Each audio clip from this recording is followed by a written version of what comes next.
cold reaches you from underneath first. Not from the sky, not from the dark trees beyond the camp, not even from the wind between wagons, but from the earth itself, hard as a board beneath a scatter of straw. You lie on your side because your back cannot bear the ground for long. Your cloak is pulled up over your mouth. Your boots are still on, mud stiff at the seams, because if you take them off and the frost grips the leather, there is no promise you will get them back on before dawn. There is no canvas tent waiting for you, no roll of padded bedding, no sleeping bag, no little stove humming safely at your feet. You are a soldier in a medieval winter camp, on a cold European road or outside a besieged town, and the army has stopped only because men, horses, carts, and darkness can go no farther. Somewhere closer to the centre of the camp, higher, men may have better shelter. A commander may have a pavilion, a servant, a chest, and a thicker cover.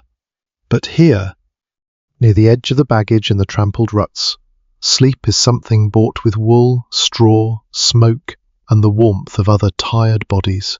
The question is not how anyone made this comfortable. They did not. The question is how they made it possible enough to survive until the grey morning came, and how a man with no tent could close his eyes in weather that will not let him rest. If you enjoy quiet history like this, settle in, leave a like, subscribe for more, and tell me in the comments where you are listening from tonight, and what time it is there. Now, dim the lights. The straw beneath you is already flattened where your hip presses into it. It is not a mattress, only a small argument against the ground. A handful more under the ribs might help, but straw is not just lying around for the taking in every place. It has to be gathered, bought, issued, pulled from a stable, or scraped from what the army has not trampled into mud. In a winter camp, even poor bedding has value. A dry armful means the difference between a few hours of broken sleep and a night spent shivering awake until your teeth ache. Medieval soldiers knew, even without modern language for heat loss, that bare earth was an enemy. A man could wrap himself well and still wake with cold sunk into his bones if he lay directly on cold ground. So the first shelter was often not above the head, but below the body.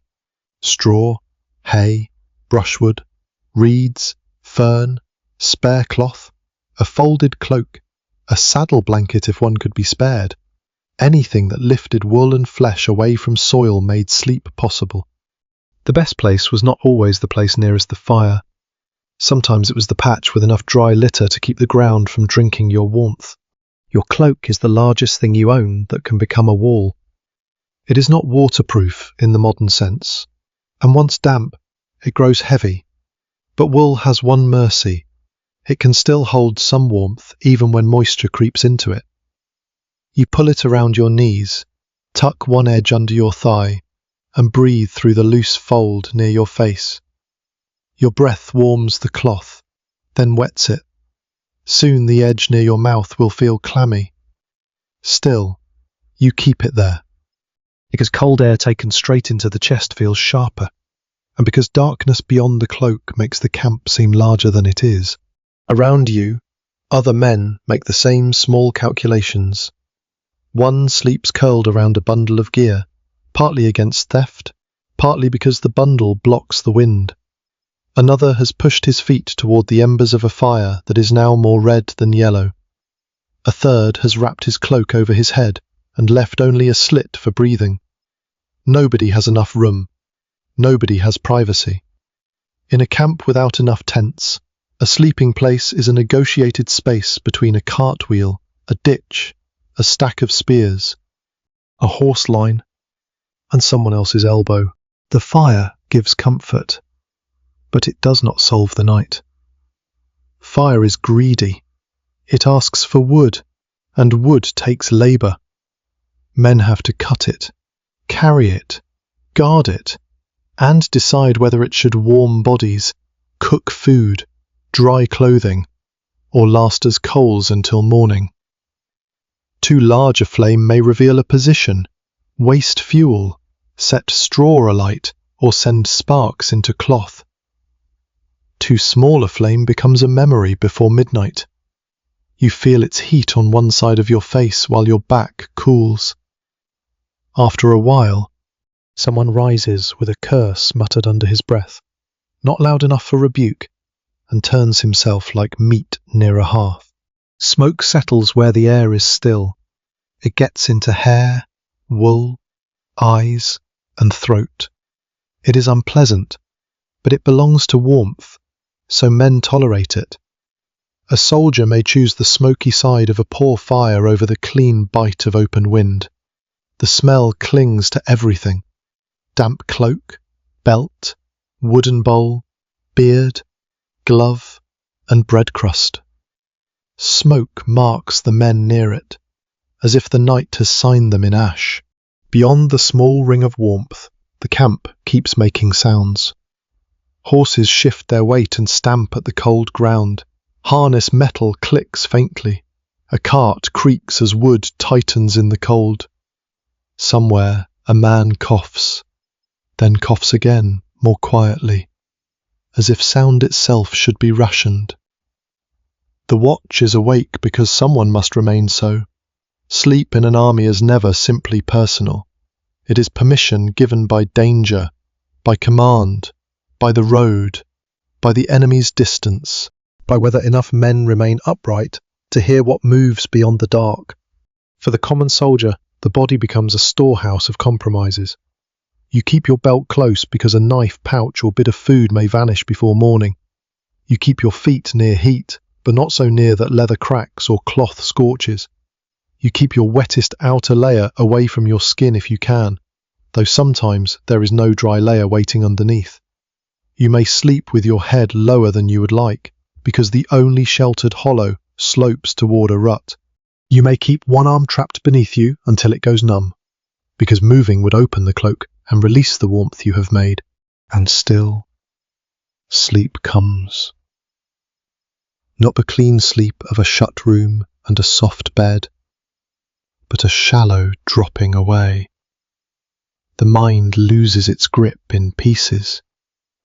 A horse snorts, and you wake. A coal collapses, and you wake. Someone steps over your legs, and you wake angry before remembering there is nowhere else for him to step. Then cold presses you back into yourself, and you curl tighter, drawing your knees toward your chest, making your body smaller so it has less night to defend. This is the first truth of such a camp. Shelter begins before any roof appears. It begins with not touching the ground directly. It begins with wool pulled close, with straw kept dry, with men near enough to share warmth but not so near that one restless body ruins another's rest. It begins with fire managed as carefully as food. Above all, it begins with accepting comfort is too large a word for what the night can offer. What the soldier seeks is narrower and humbler, a pocket of warmth that lasts just long enough for the body to forget where it is. That pocket does not stay still. Warmth moves, thins, leaks, and has to be remade again and again through the night. A soldier learns this before he learns any larger lesson about winter campaigning. The body can make heat, but it cannot keep it well when it is pressed against frozen soil, wrapped in damp wool, and fed on too little food after a day of marching. So even the quietest sleep has work hidden inside it. Knees draw closer, shoulders hunch, hands disappear under armpits.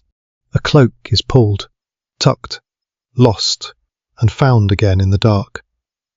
A man who has almost drifted away wakes just enough to seal a gap near his neck, because a finger width of open air can feel like a cut. The ground is the first problem, because it does not merely feel cold, it receives warmth from the body and gives almost nothing back. If the soil is frozen, or if a crust of ice lies under mud and trampled snow, the soldier's weight slowly presses his bedding thinner. Straw that looked useful when thrown down becomes a flat, crackling mat. Brushwood snaps. Ferns and reeds bend. A folded cloak under the ribs helps for a while, but then the place beneath the hip grows hard and numb. The man turns, and the same bargain begins on the other side. Modern campers know the value of insulation underneath them, but medieval soldiers did not need modern words to understand the feeling. They understood it by pain, by stiffness, by the heavy reluctance of limbs at dawn. A dry layer under the body mattered more than a proud flame 10 steps away. If a soldier could get straw from a barn, leaves from a ditch, cut rushes from wet ground, or branches from the edge of a wood, he might build a low, poor nest. It did not need to be soft. It only needed to trap a little air between the sleeper and the earth. In a hurried camp, this work might be done with almost no speech. Men arrive after sunset, each with his own exhaustion, and the camp begins to form from habits rather than comfort. Someone drags loose straw toward a cart. Someone breaks twigs with a boot heel. Someone shakes snow from a cloak before lying down on it, knowing the cloth may be colder underneath but still better than bare ground. If there are shields, packs, spare sacks, or rolled clothing, they may become walls against wind or pads beneath shoulders. Nothing is only one thing in winter. A cloak is clothing, blanket, door, roof, pillow, and sometimes the last dry surface a man has.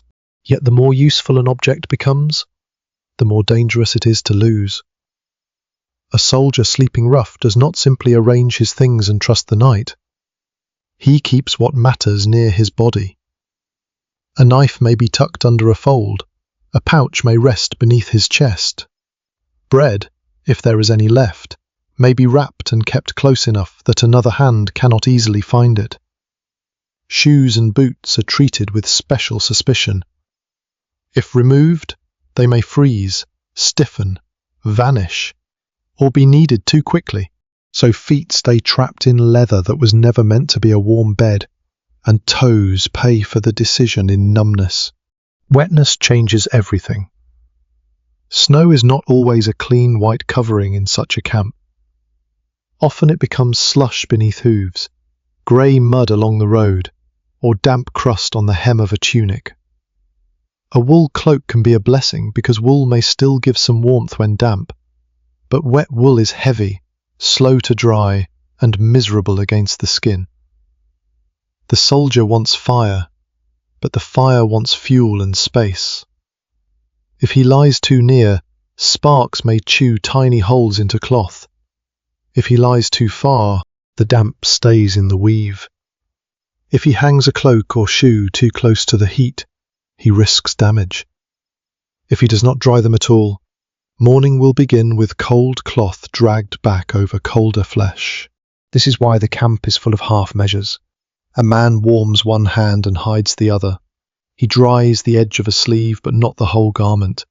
He pushes a boot toward the embers, then pulls it back with a mutter when the smell of hot leather reaches him. He turns his cloak inside out, hoping the inner side is less damp. He lifts the hem away from mud and tucks it under his thigh. These are not heroic gestures. They are small acts of maintenance, repeated by tired men who know that a little dryness may be the difference between marching at dawn and stumbling before the column has properly formed.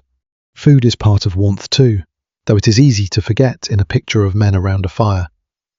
A full belly helps the body endure cold, and a poor ration leaves the cold sharper. In winter, supply is not only a matter of hunger but of heat. Grain, bread, pottage, ale, meat if available, whatever the army can bring, buy, seize or cook, becomes fuel in the most literal human sense. A soldier who has eaten badly curls tighter. His body has less to spend. He may doze, but the cold wakes him more often. Not always dramatically, sometimes only as a dull, steady refusal to let sleep deepen. Around the edge of the camp, where shelter is weakest, wind finds every mistake. A hedge, ditch bank, wagon side, low wall, or line of animals may soften it. Men learn to read these shapes. The best place may be ugly, cramped and smoky, but if it breaks the wind, it is valuable. A wagon wheel can be a kind of architecture. A cart tilted slightly toward the weather may protect a few shoulders. A stack of firewood can become a wall until someone needs to burn it. Even a horse, shifting and breathing in the dark, changes the air around it. Though sleeping too near animals brings its own dirt, danger, and disturbance. The poorest shelter is sometimes a hollow scraped into the earth, or a place where the ground dips enough to lower the body out of the wind. But a hollow can collect water, and cold air can settle there too. Every choice carries a second problem inside it. Higher ground may be drier, but more exposed. Lower ground may be calmer, but wetter. Near the fire is warmer, but crowded. Near the wagons is sheltered, but noisy. Near the trees may offer branches and cover, but also dampness, roots, and uneasy darkness beyond the camp's watched edge. So sleep becomes an arrangement of tolerable disadvantages. The soldier is not choosing comfort. He is choosing which discomfort will do the least harm before morning. He lies on straw because the ground is worse. He keeps his boots on because frozen leather is worse. He accepts smoke because open wind is worse. He curls beside other men because loneliness has no warmth in it. And while the camp settles into its broken breathing, the frozen earth waits beneath every layer, patient and silent, reminding each sleeper that the first roof of the night is not above him at all. It is the thin, crushed bedding under his bones. The bedding under the bones is only the beginning. Once a man has lifted himself, however poorly, from the frozen earth, the next defence is what he carries on his own body. In a medieval winter camp, clothing is not separate from shelter. It is the shelter that marches. It is the roof that can be folded, the blanket that can be worn, the wall that can be pulled around the shoulders when there is no wall of timber or canvas to be found. A common soldier's winter warmth begins long before he lies down. It begins with the tunic against the skin, the hose around the legs, the worn underlayers that may have absorbed sweat from the day's march, and the outer garment that has caught smoke, drizzle, sleet, dust, and horse smell. A cloak is often the largest and most important piece. It can hang from the shoulders during the day, become a cover at night, wrap a bundle of gear, shield a bowl from falling snow, or make a small screen against wind when fixed beside a cart or branch. Poorer men may have thinner, older, patched cloth. Better equipped men may have heavier wool, spare coverings, or servants to keep things dry. But for the man at the rough edge of the camp, the cloak is often the closest thing to a room. Wool matters because it behaves differently from many lighter fabrics. It traps air in its fibres. It does not become useless the moment it is damp. It can take smoke, sweat, and rain, and still offer a stubborn layer of warmth. Yet this mercy has limits. Wet wool grows heavy. It clings. It holds the smell of the road. When frozen at the edges, it stiffens into an awkward shell. A soldier who spends the day marching through sleet may reach evening with warmth possible, but not guaranteed. His clothing has become a record of everything the weather has done to him, so the night is filled with small attempts to rescue cloth from moisture. Near a fire, men do not simply sleep. They manage their garments. A sleeve is stretched toward warmth. A cloak is opened for a few minutes, then pulled back before too much heat escapes. A wet hem is turned inward, then regretted when it chills the leg. Gloves, if a man has them, may be tucked inside the tunic to dry against the chest. A cap or hood may be pulled low, because warmth lost from the head is felt quickly. Though medieval men would not phrase it in modern medical terms, the hood is more than a covering. It makes a smaller world. When drawn around the face, it softens the wind and catches the warmth of breath. It also traps dampness, and after a while the cloth near the mouth grows cold and unpleasant.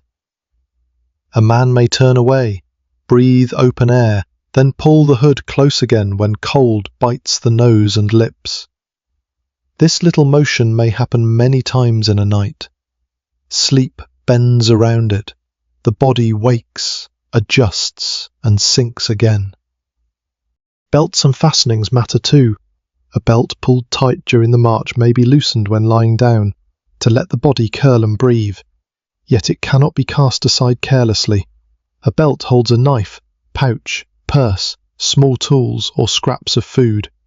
The soldier may sleep with it under him or half-fastened, because in a camp full of strangers, allies, servants, animals and hunger, losing a belt can mean losing part of one's survival. Warmth and vigilance are forced to share the same cramped space. Layering is not a perfect science here. Too much clothing worn while moving can make a man sweat, and sweat becomes a hidden cold after the march stops. Too little clothing during the halt lets chill enter too fast. The soldier cannot open a pack and choose from clean, dry garments the way a modern traveller might. Spare clothing, if he has any, is limited by cost, weight, and baggage space. What he wears is what he owns, and it must serve on the road, by the fire, on watch, and in sleep. Metal and leather add their own difficulties.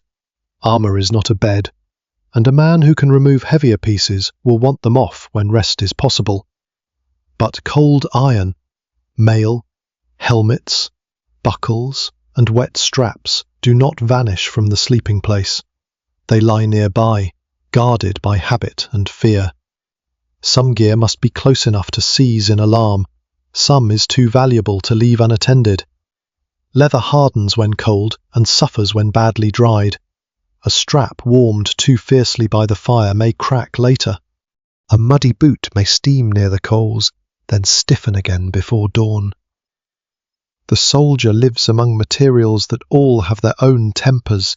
For the feet, the night is especially unforgiving. Feet carry the army, and winter punishes them quietly. Damp hose, tight shoes, frozen leather, and long hours without proper drying can leave toes numb and sore. A man may rub his feet if he dares remove a shoe, but that creates another worry. Will the shoe freeze? Will the foot swell? Will the alarm sound before he is dressed again? Will another man, poorer or more desperate, take what is not watched? Many rough sleepers keep footwear on, accepting cramped toes over being barefoot at the wrong moment. Even hands, small servants of every task, need their own shelter. A soldier may tuck them under his belt, between his knees, under his armpits, or inside his cloak.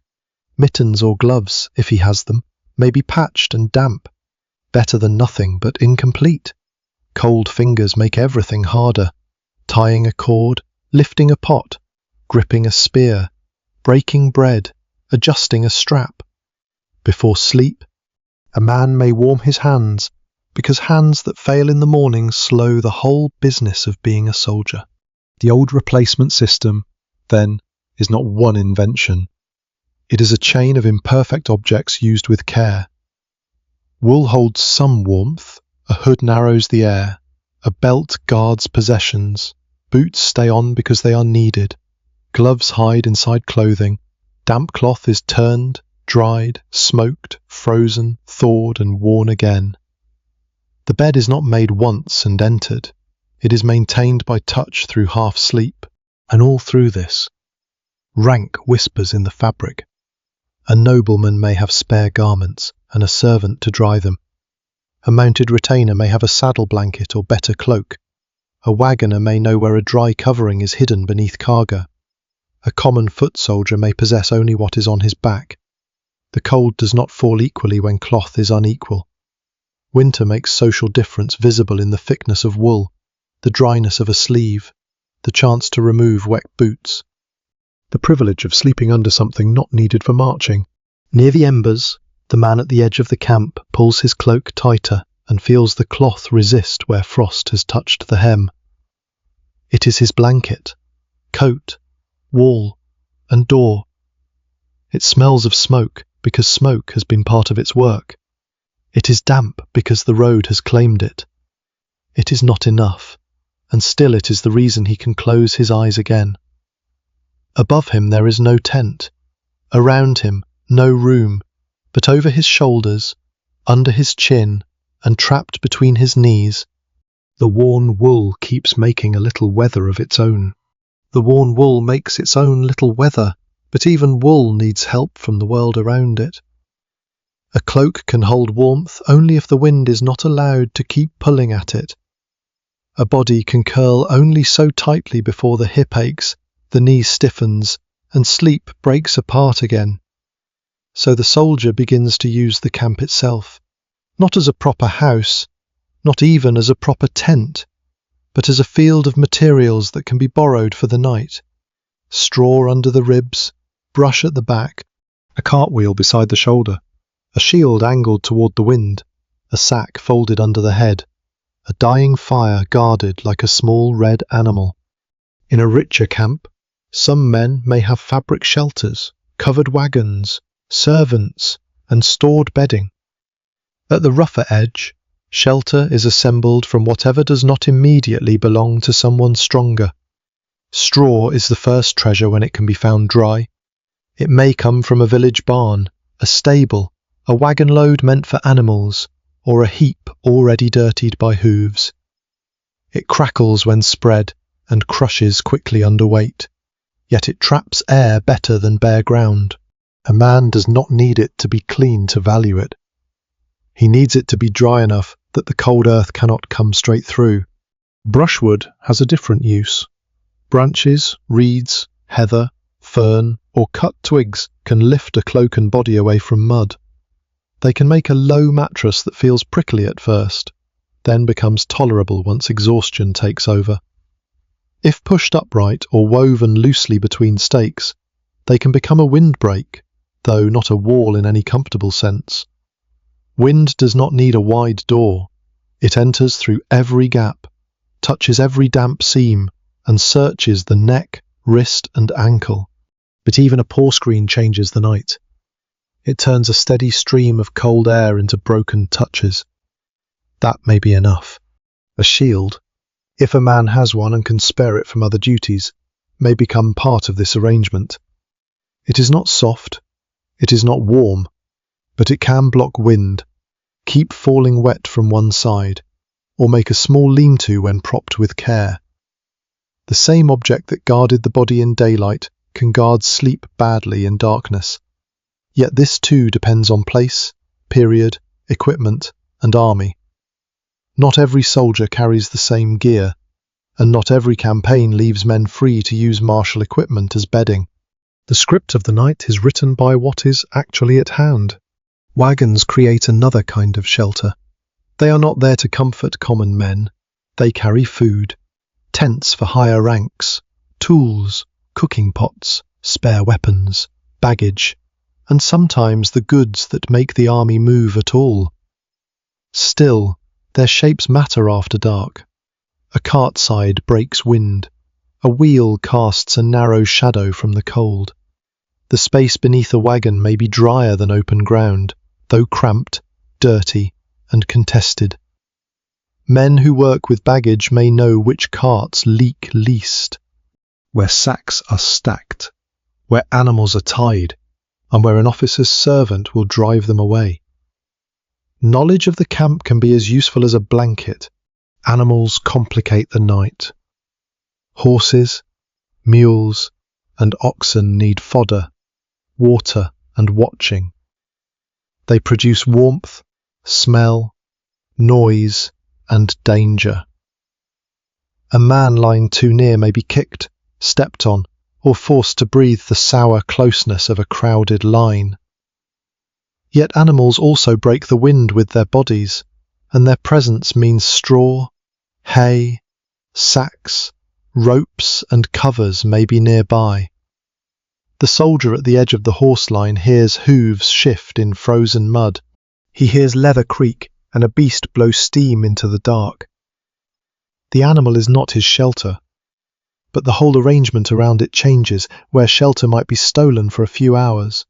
The fire still draws men toward it, because the eye trusts light almost as much as the skin trusts heat.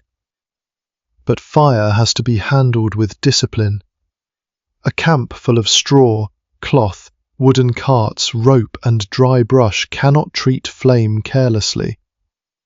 Men sleep with sparks in mind. They make small fires, bank coals, rake ash, and argue without fully waking about who has let the heat fall too low. A large fire may warm many faces and waste much wood. A small one may last longer but help fewer bodies. The best fire for sleeping is not always the brightest. It is the one that leaves coals to be coaxed awake before dawn. Coals have a quiet importance. A flame may vanish, but embers keep a memory of heat. A soldier who wakes before morning may nudge ash aside with a stick and find red still living underneath. From that, the camp can make a little more warmth, a little more smoke, perhaps heat water or revive a pot. In winter, this matters. Starting a fire from nothing in the dark, with numb fingers and damp fuel, is harder than keeping one alive. The men who tend embers are tending the morning as much as the night. There are also holes, banks, ditches, walls, and the small accidents of landscape. A road cutting, a hedge, a ruined fence, a low mound, a stack of timber, the lee side of a barn wall if the army is near a settlement. All these can become part of a sleeping place. Medieval soldiers on campaign did not always camp in neat, empty fields. They halted where roads, villages, water, fodder, command, fear, and fatigue allowed them to halt. The result could be messy and unequal, some under roofs, some under carts, some beside fires, some on open ground with only a cloak and a handful of straw. Improvisation is not the same as freedom. A soldier cannot simply choose the best place and make it his own. Orders matter. Rank matters. The baggage train has its own guards and needs. Fires may be placed or limited. Watch routes must stay open. Animals require space. A man sleeping where he blocks a path may be kicked away. A man too far from his companions may risk theft, suspicion, or danger if alarm comes. So he chooses from what remains after the army's needs have taken their share. In this way, the winter camp becomes a rough machine for preserving heat. Not a kind machine, and not an equal one, but a machine made from bodies, objects, animals, fire, and habit. Straw slows the ground, brush breaks the mud, a shield catches wind, a wagon makes a corner, a cloak seals the body. Coals hold the promise of morning. None of these pieces solves the night alone. Together, for a few lucky hours, they make a shelter too poor to be called a tent, and too necessary to be dismissed as nothing. The man under the cartwheel does not think of it grandly. He only feels that the wind reaches him less directly there. He tucks his cloak under his feet, draws one knee against the other, and listens to the wood above him creak in the cold. Somewhere beyond the wheel, a fire settles and sparks once, briefly, like a tiny star falling into ash. He does not have a roof in the proper sense. He has angles, scraps, habits, and the patience of exhausted men. In a frozen camp, that is often what shelter means. But it does not mean the same thing for every man in the camp. The cold falls from the same sky, yet it lands on different bodies in different ways. A noble commander, a mounted retainer, a skilled archer, a common foot soldier, a servant, a wagon driver, and a boy tending horses may all be inside the same winter darkness, but they are not inside the same night. Rank changes the thickness of cloth. Money changes the chance of dry bedding. Authority changes whether a man is moved away from the fire or allowed to remain near it, closer to the centre of the camp, where baggage is watched and commanders gathered. There may be better order. A lord or captain may have a pavilion if the army has carried one, or a covered wagon, or a place taken inside a barn, hall, gatehouse, or outbuilding. He may have a servant who can shake out bedding, fetch straw, guard gear, dry a cloak, carry food, or keep embers alive. Even when the shelter is still uncomfortable by modern standards, it is a different kind of discomfort. There may be more layers between body and ground. There may be more space to remove wet outer clothing. There may be a cup warmed before sleep, or a spare blanket that did not spend the whole day on someone's shoulders. A common soldier feels the difference without needing anyone to explain it. He sees where the better fires burn. He sees whose horses are placed more carefully, whose packs are guarded, whose servants move after dark with purpose instead of wandering for a place to lie down. He may not resent every difference aloud, because armies are built on such differences, and because speaking at the wrong time can cost a man dearly. But the body understands rank when it lies in mud while another man lies on straw under cover. The body understands hierarchy through the hip, the fingers, the wet hem, the ache of trying not to shiver too loudly. Some men have better shelter because their military value is different. A mounted man has gear that costs money, a horse that must be protected, and equipment that ties into the baggage of the army. An archer or crossbowman may carry tools and weapons that need care, strings kept dry if possible, and hands preserved enough to work in the morning. Specialists, officers, clerks, smiths, cooks, and men tied to command may find themselves closer to resources, though not always in comfort. A camp is not a simple ladder from warm to cold. It is a set of overlapping needs, and each need pulls straw, wood, cover, and labour toward itself. The poorest warmth often belongs to men whose bodies are most replaceable to the army's eyes. A foot soldier with little baggage may carry his shelter on his back because no cart carries it for him. He may sleep beside men from his company, near a hedge or ditch, at the edge of a wagon line, wherever there is space after animals, stores, officers, and fires have taken priority. His cloak may be patched, his shoes may already be poor. If he has a blanket, it may be thin, shared, damp, or rolled beneath him instead of over him because the ground is worse than the air. Camp followers and servants complicate the picture. They are not simply background figures. They cook, carry, mend, lead animals, manage baggage, fetch water, gather fuel, sell food, wash, haul, and perform much of the work that makes an army continue. Some may find shelter through their connection to households, wagons, trades, or officers. Others may be exposed to the same cold with less protection and less authority. Their labour creates comfort for someone else before it creates any for themselves. A servant may help set a master's bedding, then sleep near the baggage he must guard. A cook may stand by heat for hours, then rest in smoke and damp after the better portions of warmth have passed. Even fire obeys hierarchy. The warmth near it is not open land. It is crowded, argued over, and shaped by need. A man who arrived early may be pushed aside by someone with authority. A group that gathered fuel may defend the place they have made. A captain may order men not to burn certain wood because it is needed later. A wagon crew may keep a fire for animals, tools, or cooking, not for every shivering passerby. The circle around flame is a social space as much as a warm one.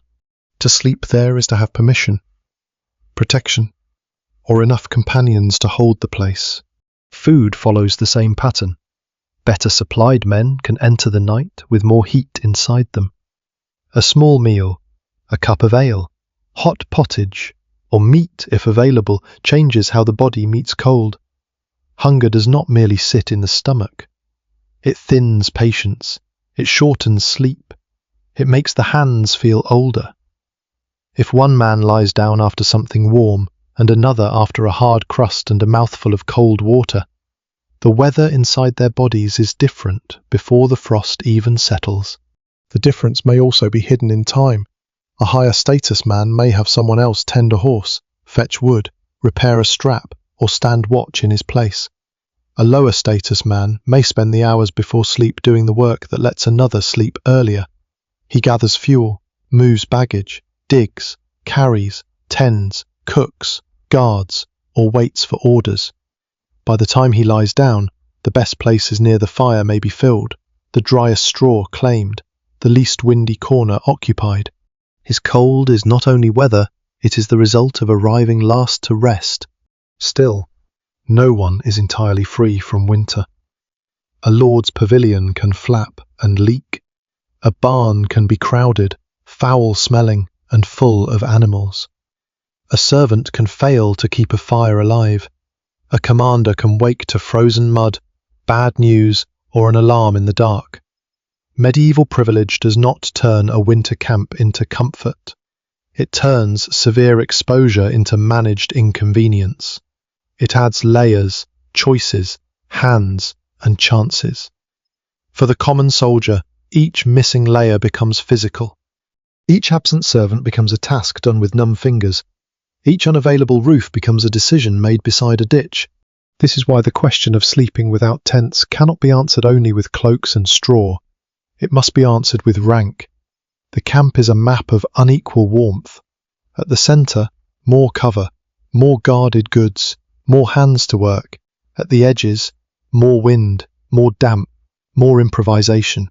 Between them lie the wagons, fires, animals, and narrow permissions that decide who may lie where. A soldier looking for sleep is also looking for his place in that map, so he does not simply ask where the ground is driest.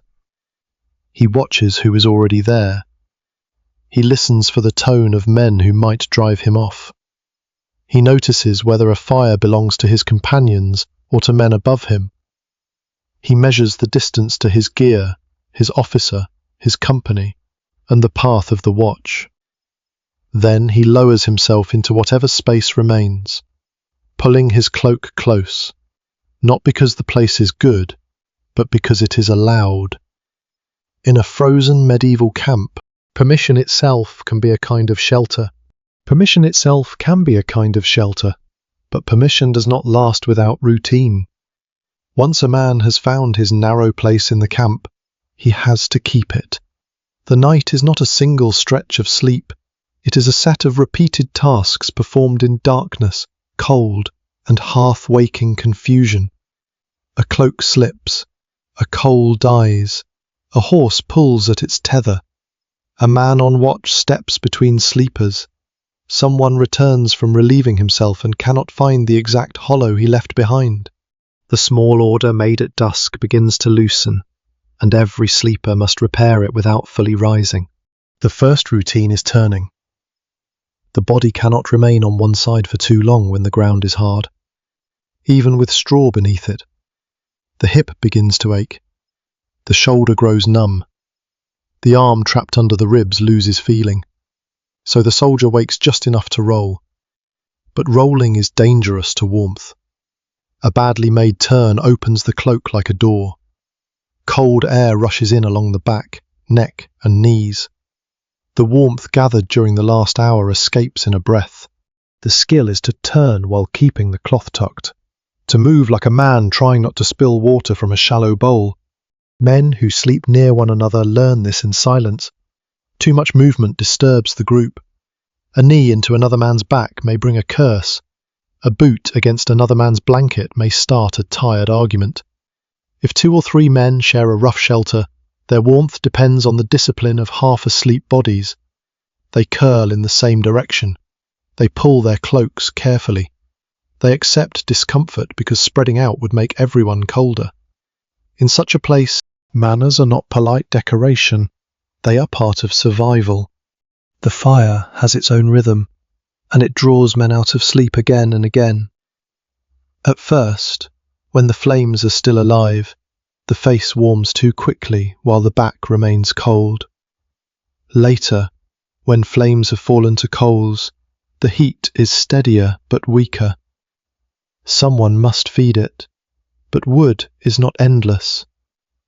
A man who throws on too much fuel may be blamed for waste.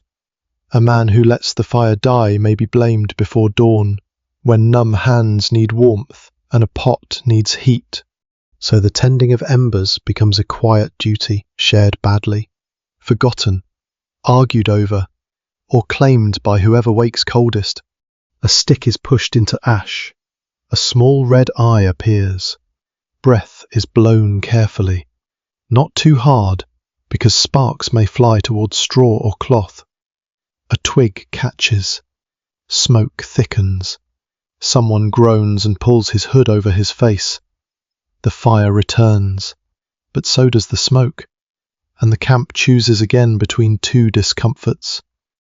Clear air belongs farther from the heat. Heat belongs nearer the smoke.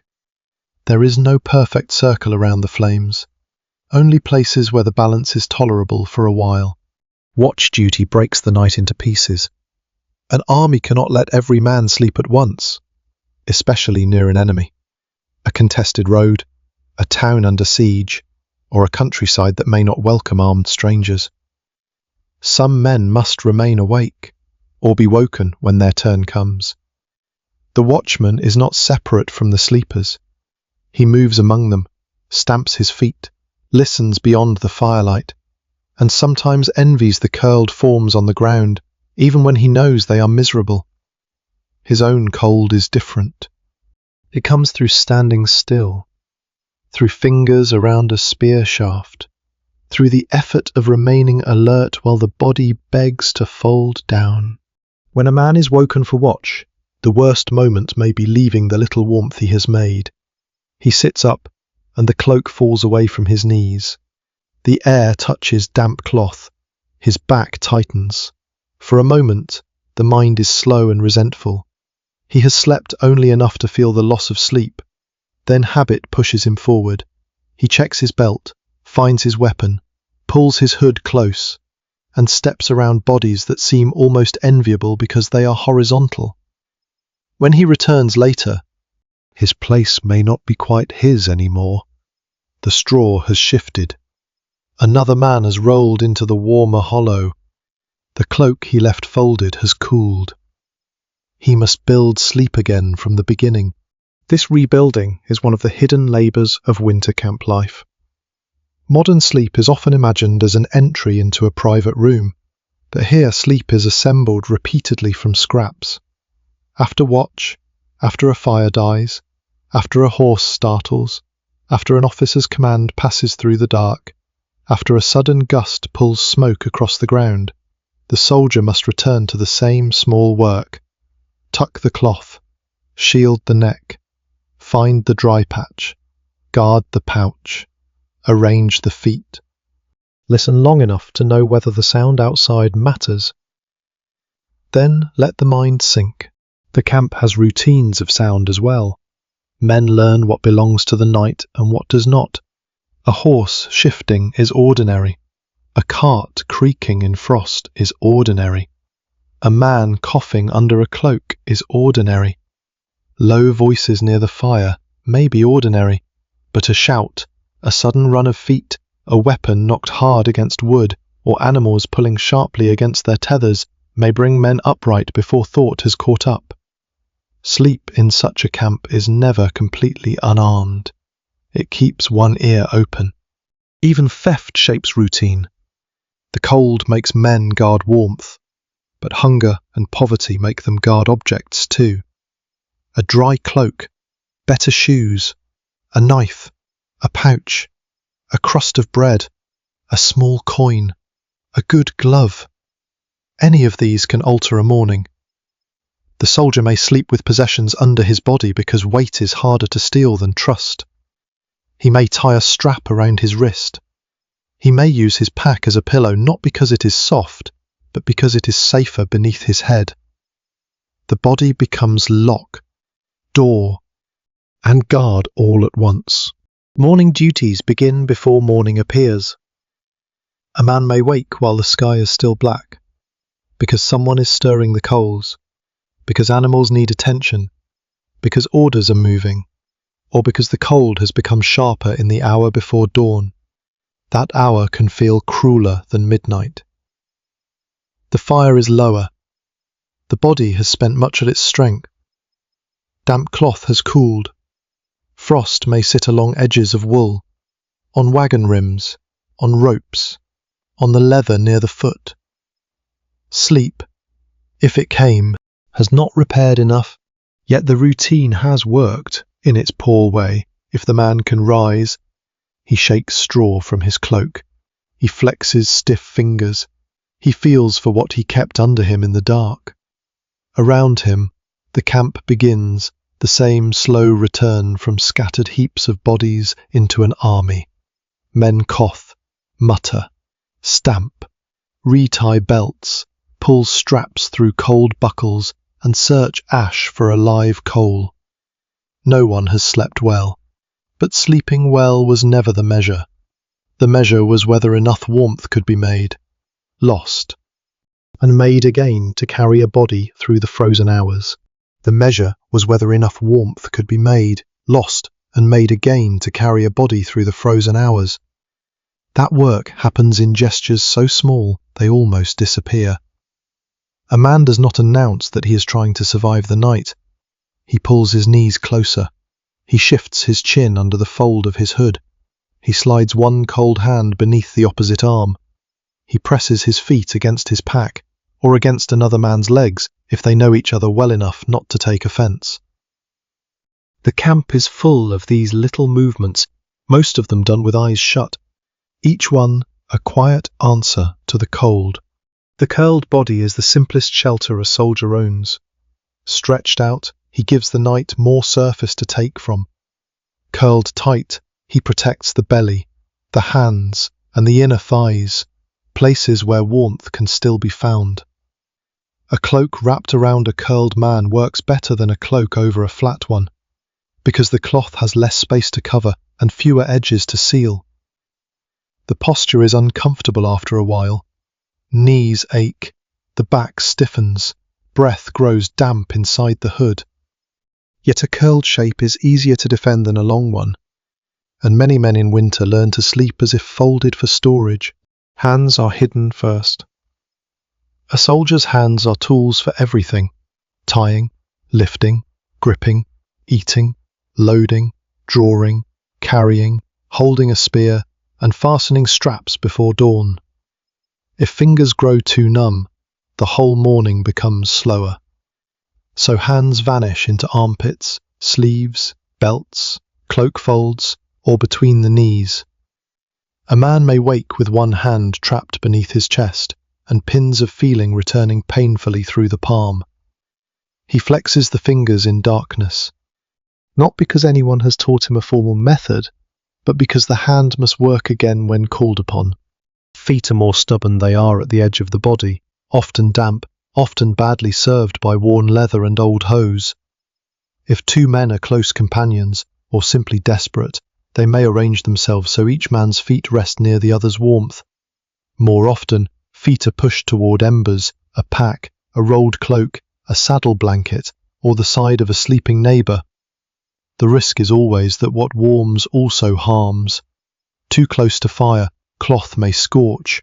Too close to another man, one kick may break both men's rest. Too far from anything, toes grow dull and strange inside the boot. Breath becomes part of the shelter too. The fold of a cloak over the mouth warms the air slightly before it enters the chest. A hood drawn forward makes a little cave of cloth. But warm breath carries moisture, and moisture returns as chill. The edge near the lips grows wet. A beard, if a man has one, may gather dampness and frost at the edges. The soldier changes position, opens the cloth for a little while, then closes it again when the air feels too sharp. This is not comfort. It is a bargain made one breath at a time. Some men sleep back to back. It is not sentimental. It is practical. A back blocks wind. A shoulder shares pressure. Two cloaks overlapping may cover a gap that one cloak alone could not manage. In groups that have marched together, fought together, or simply endured the same road, such closeness may be normal. In a rough camp, privacy is often a luxury, and warmth is a stronger argument than dignity. Still, the arrangement requires trust.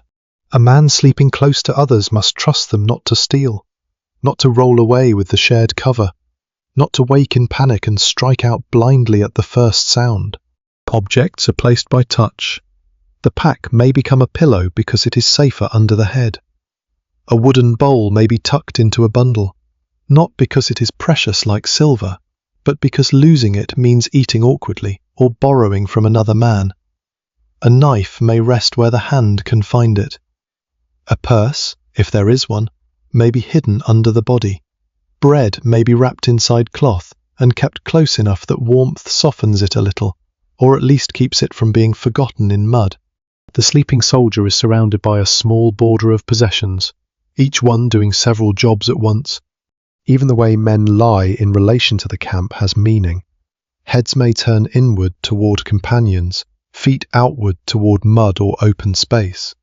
Men may place stronger bodies toward the wind and weaker ones behind them, though this depends on friendship, command, or the accidents of arrival.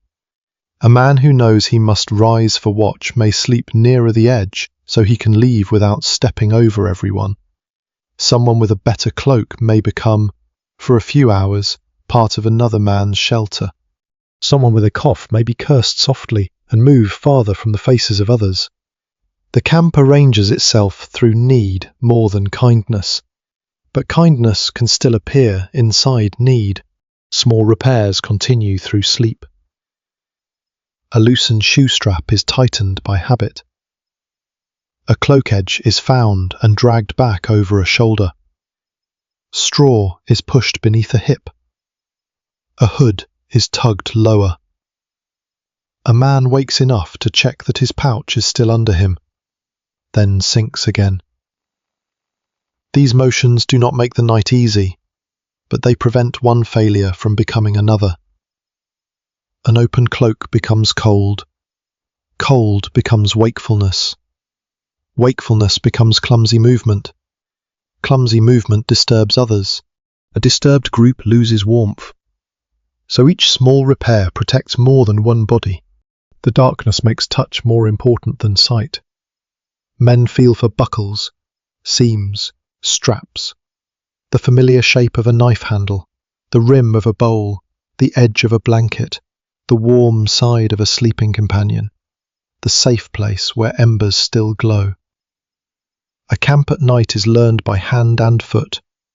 The mind may be fogged with exhaustion, but the body remembers where not to step, where the fire lies, which bundle is its own, which man curses if kicked, which direction the wind has been coming from since dusk. There is a quiet humility in these movements. Medieval soldiers were not made of different flesh. They did not defeat winter by toughness alone. They survived, when they did survive, by layers of imperfect knowledge carried in the body. Curl smaller, keep cloth tucked, guard the feet, hide the hands, share warmth carefully. Do not lose the knife. Do not let the embers vanish. Do not lie directly on the earth if anything at all can be put beneath you. And near the end of the night, when the fire is low and the watch has changed again, the man beneath his cloak may not look like a soldier at all. He looks like a bundle of wool, leather, straw and breath. Only the outline of a boot, a hand under a chin, or the rise of his back shows that a person is still there, folded into the smallest shape he can make. Around him, the army sleeps in fragments, each body guarding its own little weather until the first grey light asks it to become an army again. By first grey light, each body guarding its own little weather must become part of the army again. This is when the deeper truth of the winter camp begins to show. The soldier may remember the night as a private struggle with cold, but his sleep has never been private. It has depended on carts, animals, servants, fuel, straw, roads, villages, commands, and the uneven flow of supplies. A tent is only one kind of shelter. In many medieval camps, especially rough or hurried ones, shelter is not a single object above the head. It is a system spread across the whole army. The wagon that blocked the wind was there because someone loaded it before the march. The straw beneath a man's cloak may have come from a village barn, a stable, a requisitioned store, or fodder meant for horses. The fire that left enough coals for morning depended on fuel gathered by tired hands from hedges, woods, fences, or purchased bundles. The place near the animals existed because the army needed beasts to carry its weight. Even the permission to lie near a certain cart or fire came from the order of the company, the habits of comrades, or the tolerance of men with more authority. The sleeping soldier rests inside decisions made long before he lay down. This is why winter campaigning was so difficult. Cold was never only a matter of temperature. It was a problem of movement and supply. Men needed food, horses needed fodder, fires needed wood, clothing needed drying. Roads needed to be passable enough for wheels and hooves. If the army stopped in the wrong place, hunger and cold could sharpen each other before any enemy appeared. A commander might think in terms of routes, stores, bridges, weather, and local villages, but the common soldier felt those choices through his blanket, his stomach, and the ground under his hip. A camp without enough tents could still contain many kinds of partial shelter. A barn roof, if granted or seized, might hold officers, stores, wounded men, or valuable animals before it held common sleepers. A village outbuilding might take a few men, but not hundreds. A ruined wall might break wind for one cluster of soldiers and leave another fully exposed. A wagon cover might protect sacks of grain, not the man who helped haul them. A hedge might serve as a poor wall if the wind came from one direction, then fail completely if the weather shifted. Shelter was scattered, conditional, and always too small for the need, so the army became a landscape of unequal cover near the baggage.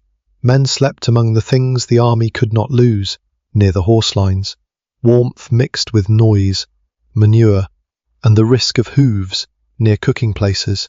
Smoke clung to clothing and pots, but coals might last longer, near command. There could be better guards and better goods, but also stricter order. At the edges, there was more open air and more freedom to improvise, but also more wind, more darkness, and more chance of being woken or driven away. No one part of the camp solved the problem. Each part offered a different bargain. The villages around a campaign mattered deeply, though their presence should not be imagined as simple hospitality.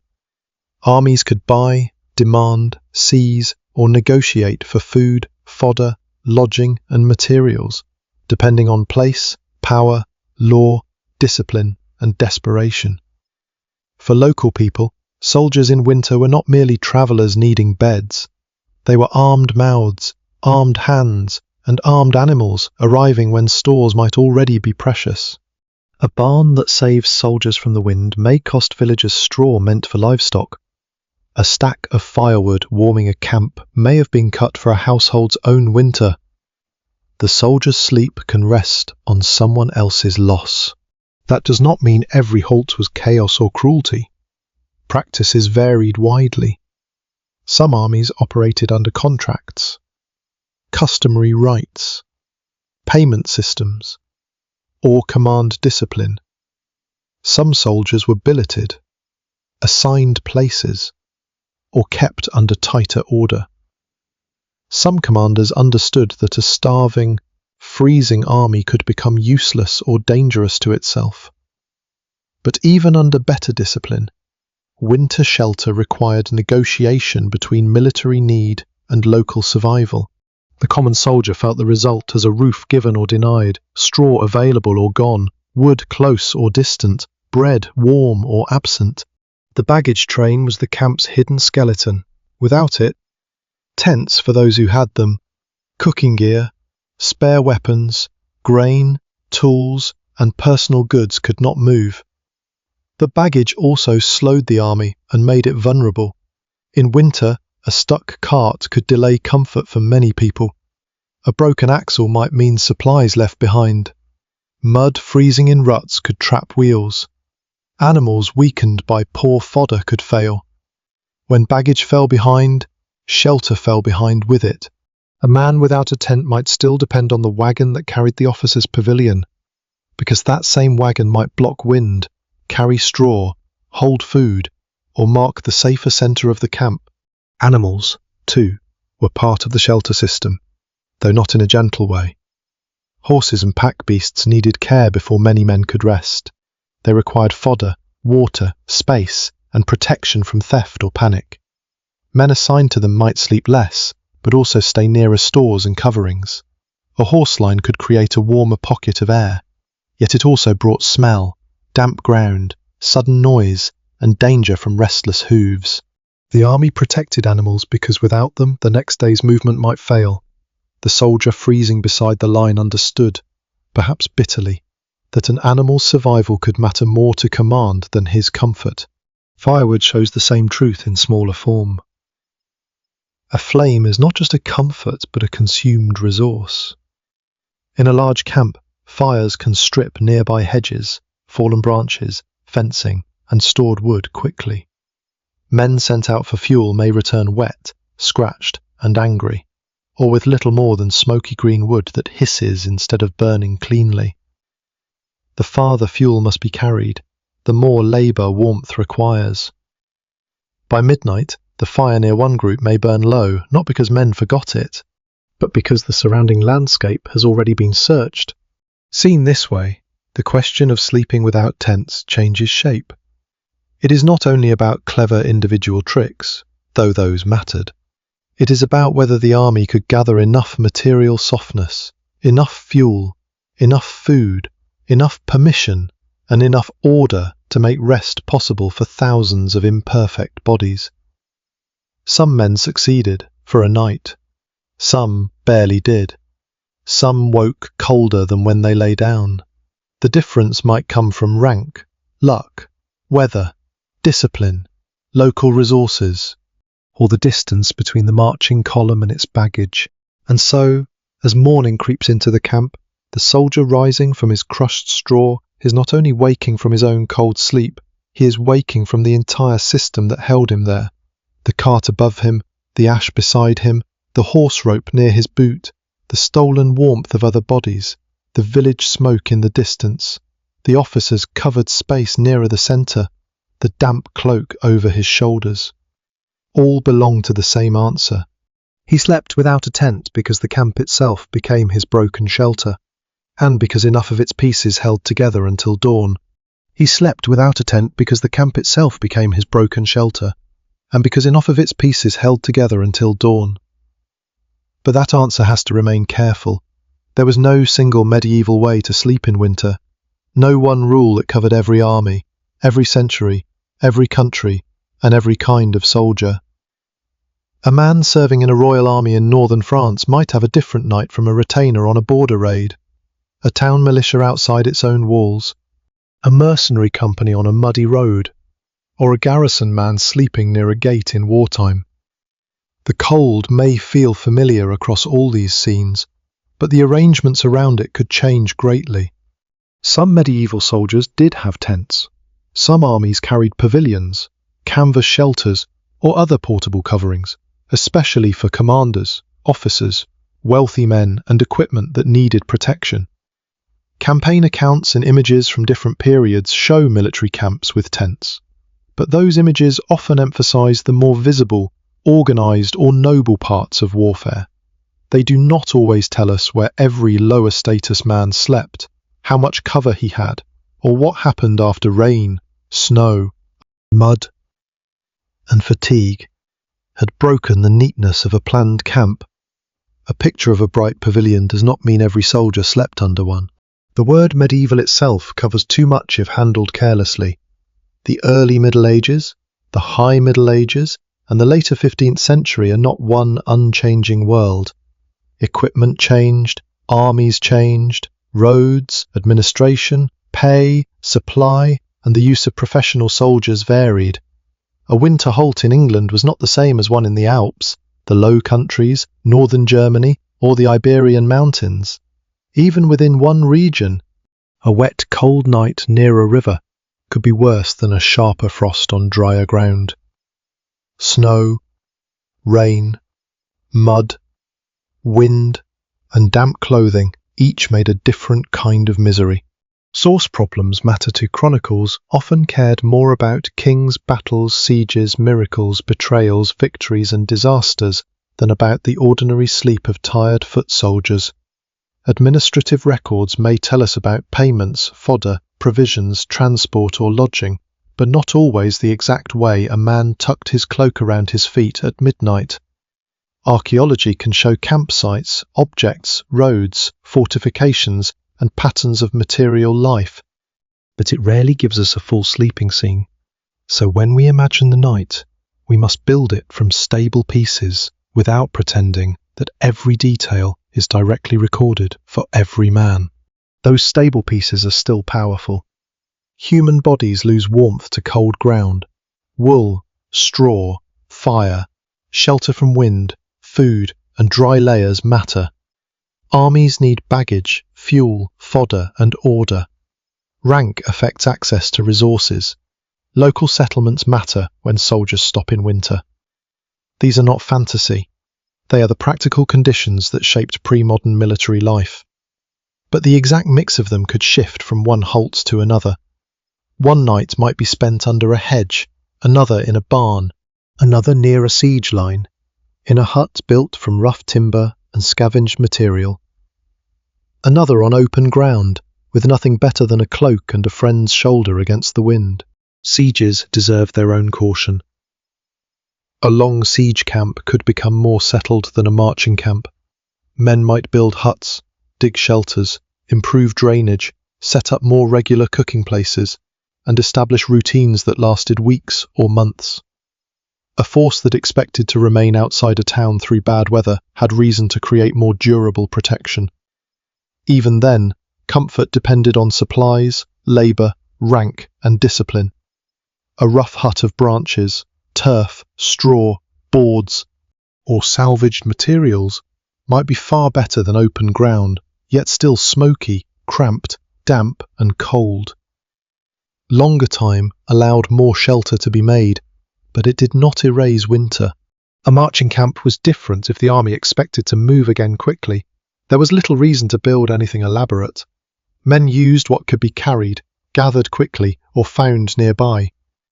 The shelter might last only until dawn, then be abandoned, trampled, burned, or folded back into baggage. The soldier's roof, if he had one, had to travel with him or be remade every night from local scraps. This made his sleep deeply dependent on the day's march. Arrive early near a village with fuel and straw, and the night may be merely hard. Arrive late in sleet on churned ground after others have taken the better places, and the night becomes a long negotiation with exposure.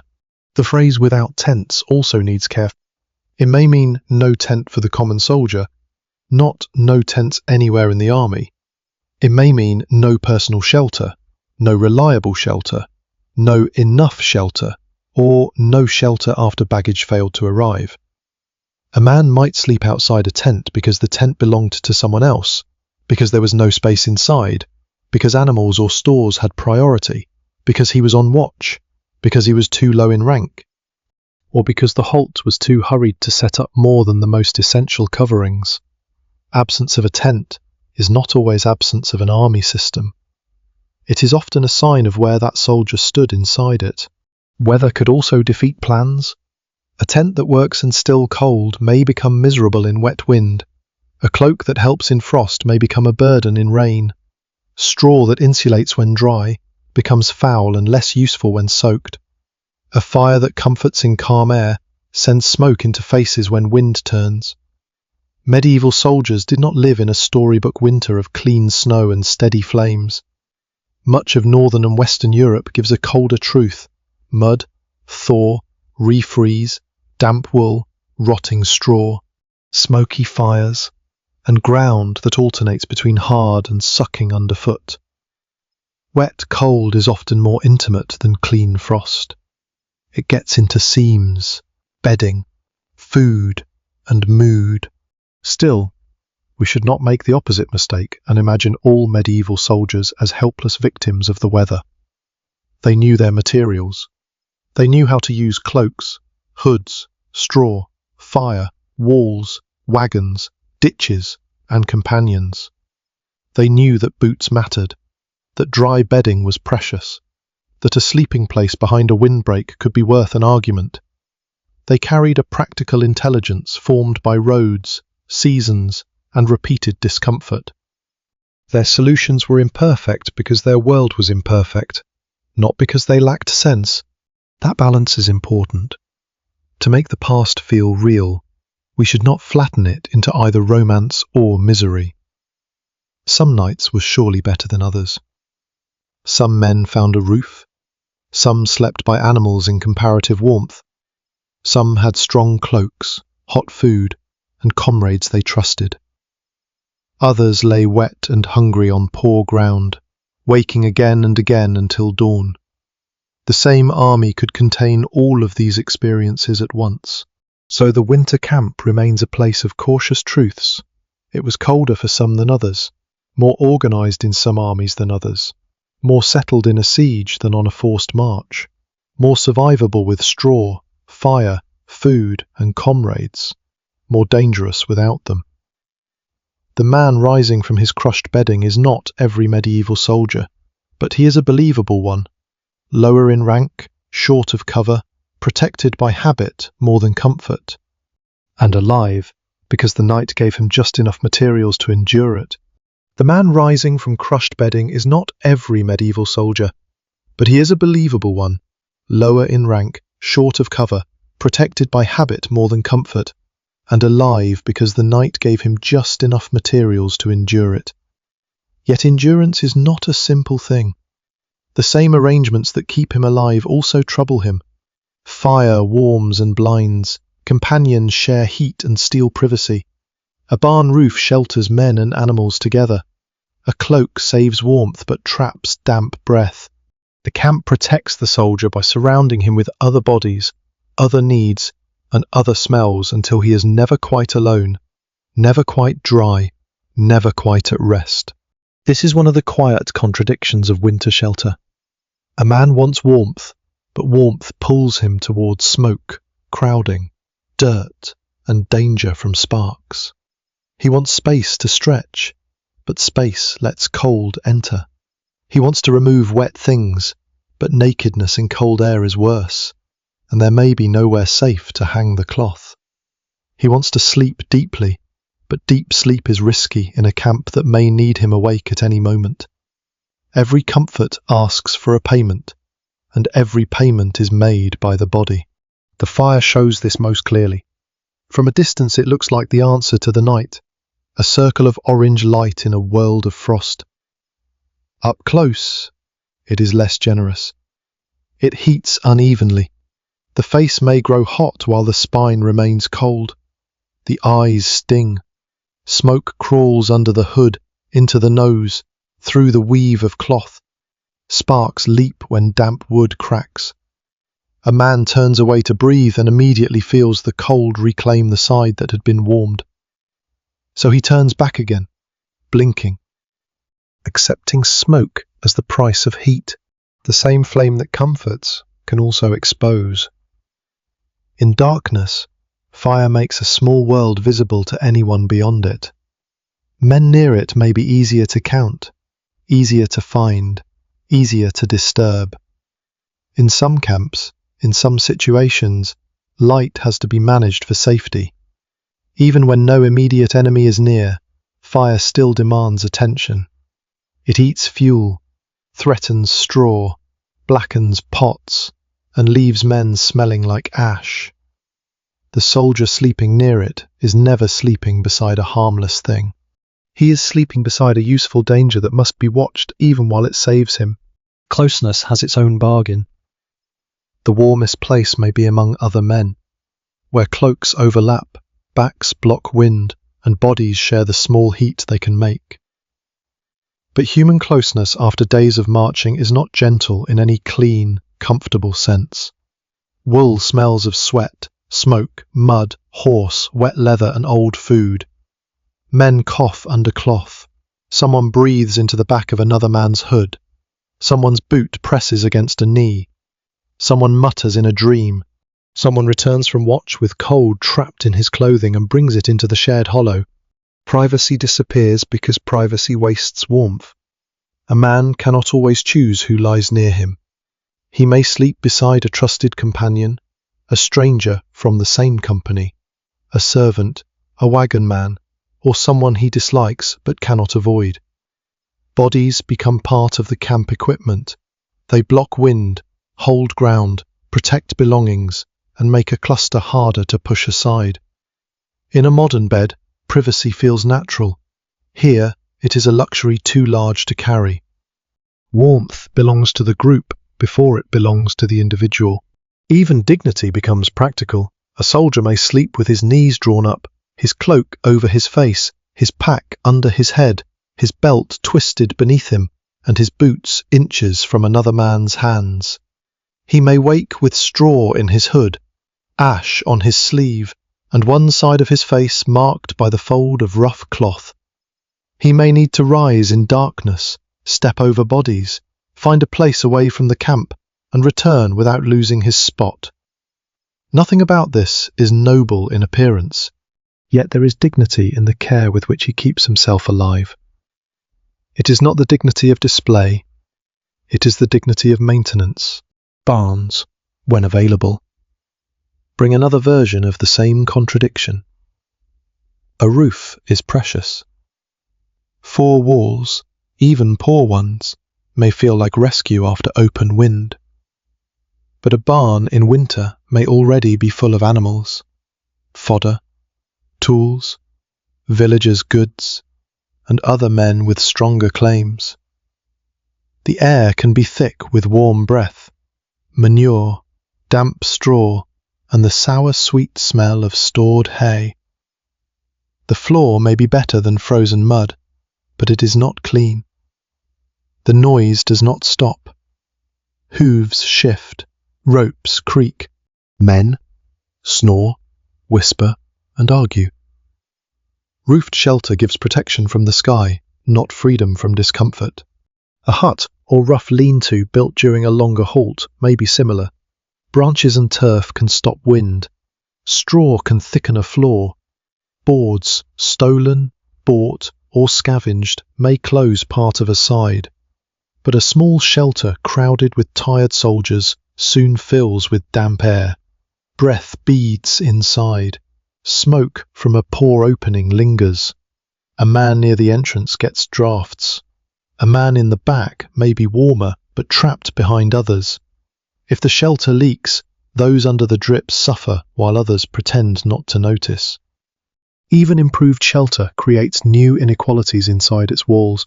Food, too, carries contradiction. Warm food before sleep can make the cold less severe, but cooking takes fuel, pots, time, and order. A fire used for warmth may also be needed for pottage. Men waiting to eat may lose the best place to lie down. A man who eats quickly may sleep sooner but wake thirsty. A man who saves a piece of bread may have something for morning but must guard it through the night. Hunger makes sleep shallow, yet the work of feeding an army can delay rest until the cold has deepened. Then there is the mind itself. The soldier wants to let go, but the camp teaches him not to let go completely. He has to know where his pouch is. He has to remember whether his turn for watch is coming. He has to hear the difference between ordinary animal movement and alarm. He has to sleep lightly enough that command can reach him. Even exhaustion does not grant full surrender. The body may collapse, but the habits of danger remain awake in the edges of thought. This is why the old systems of winter sleep feel so humble. They do not remove discomfort. They arrange it into something survivable. Smoke is placed against freezing air. Crowding is placed against loneliness and exposure. Damp wool is placed against bare skin and wind. A dirty barn is placed against open snow. A half-dead fire is placed against the impossible work of starting over from nothing. Every answer is flawed, but a flawed answer can still be enough. Near the low fire, the soldier understands this without turning it into words. His eyes sting, his cloak is damp at the mouth, and a stranger's shoulder is pressed too close to his own. But the wind is weaker here. The ground is padded by straw, however crushed. His boots are still on his feet. His knife is still under his hand. The smoke that irritates him also proves that heat remains. He closes his eyes again, not because the camp is peaceful, but because its discomforts have formed a narrow bargain with the cold. and for a little while the bargain holds. The bargain holds until something presses harder against it. A winter camp can seem almost settled in the middle hours of the night, with men curled under cloaks, coals breathing under ash, horses shifting in their lines, and a few watchmen moving like dark posts between fires. Then the weather changes, or the fuel runs low, or an order passes through the sleeping places, and the fragile arrangement begins to show its weakness. What looked like shelter a moment before becomes only cloth, only straw, only a cartside facing the wrong direction. Wind is often the first test. It does not need to be a storm to undo a night's work. A steady shift is enough. The hedge that had protected one side now matters less. Smoke that had drifted away from the sleepers comes back low across the ground. Sparks lean towards straw. Men wake coughing, pulling cloth over their faces, then pulling it away when the damp cloth smothers their breath.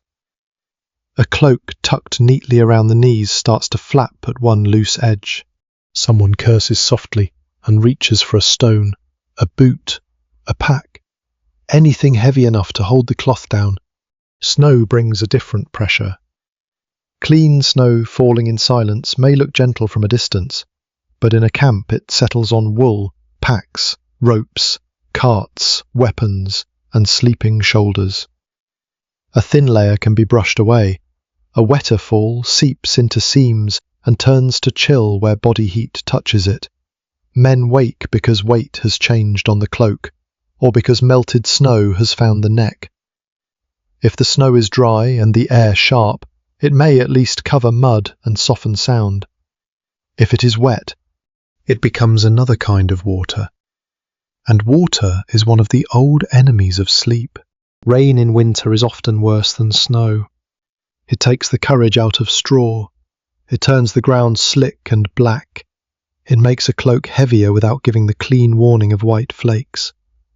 A man may keep sleeping for a while because exhaustion wins, then wake to find that the bedding beneath him has begun to drink from the earth. Once the lower layers are wet, warmth has fewer places to hide. The soldier can stand, shake himself, and move, but where is there to go if every better place is already claimed? Often he can only thicken what remains beneath him, pull his knees closer, and hope the rain passes before dawn.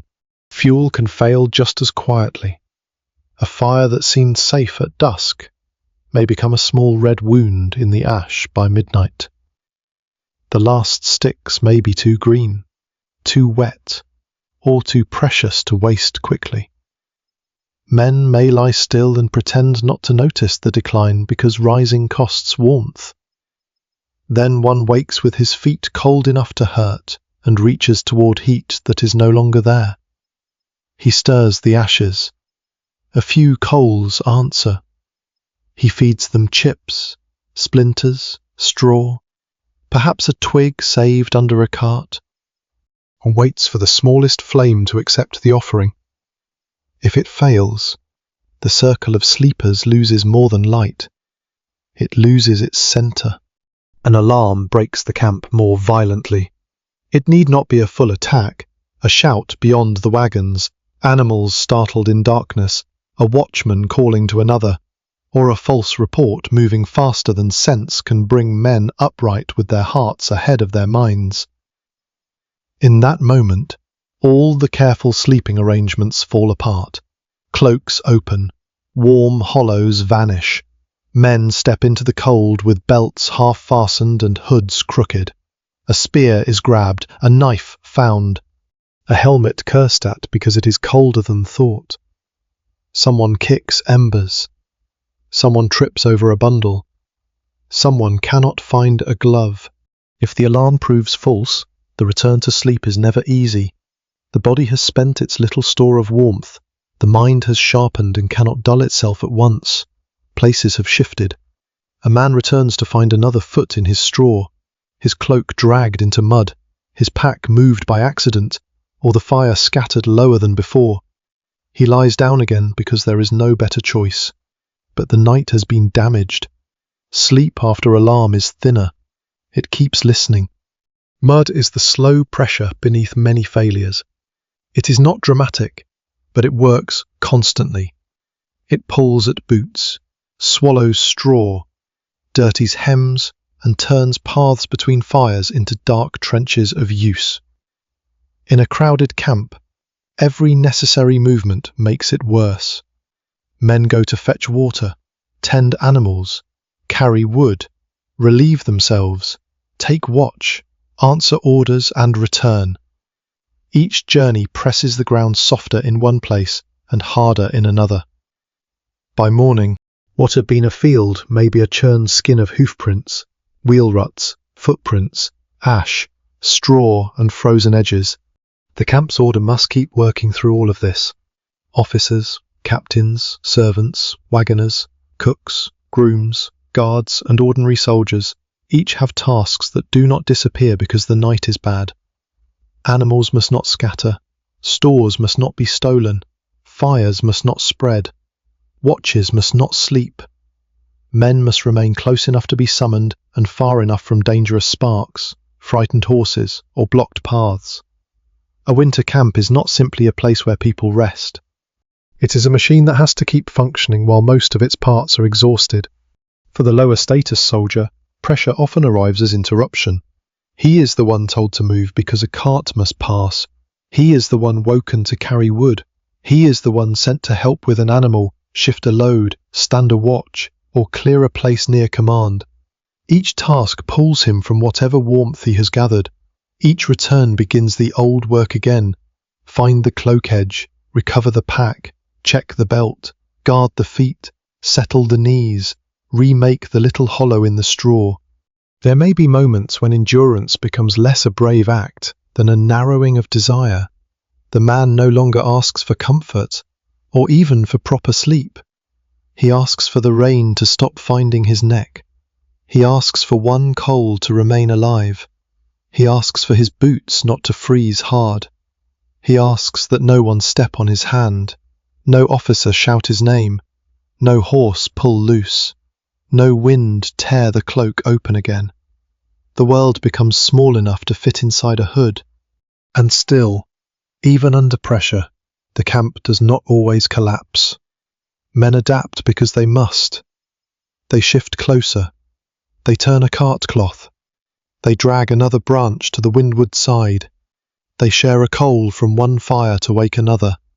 They pull wet straw away and bring dry from under a wagon if any remains. They complain, bargain, obey, steal small advantages, and protect one another in ways too ordinary to be remembered by chroniclers. The old shelter system bends badly, but sometimes it bends enough. Near the hour before dawn, the soldier feels the night's failures in layers. His cloak is colder at the hem.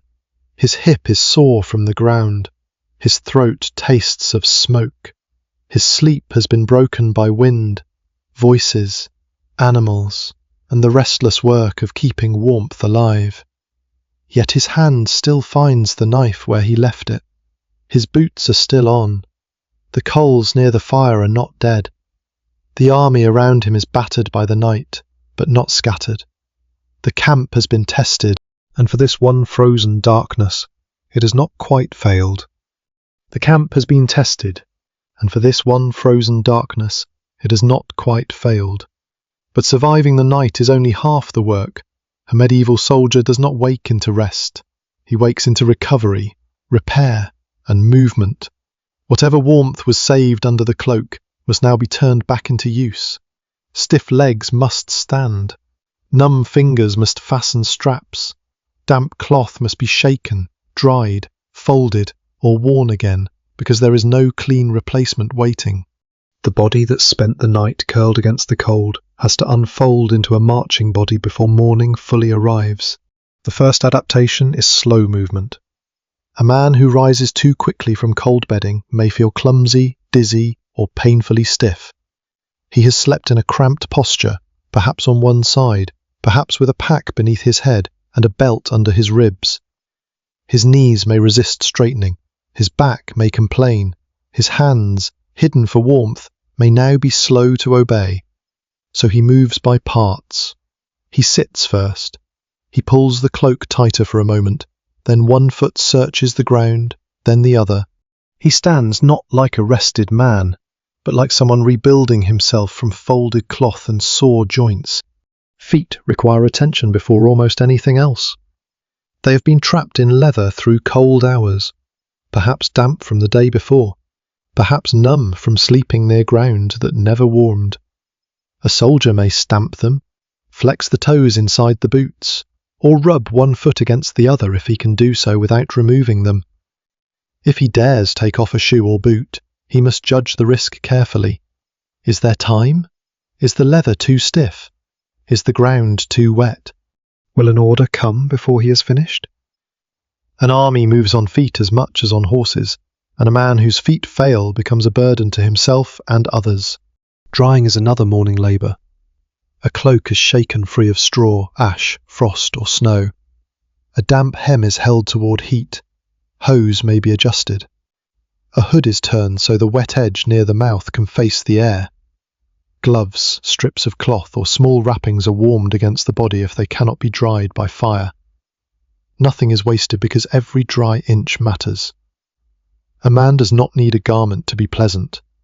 He needs it to be less wet than before, less cold against the skin, less likely to steal warmth during the next halt.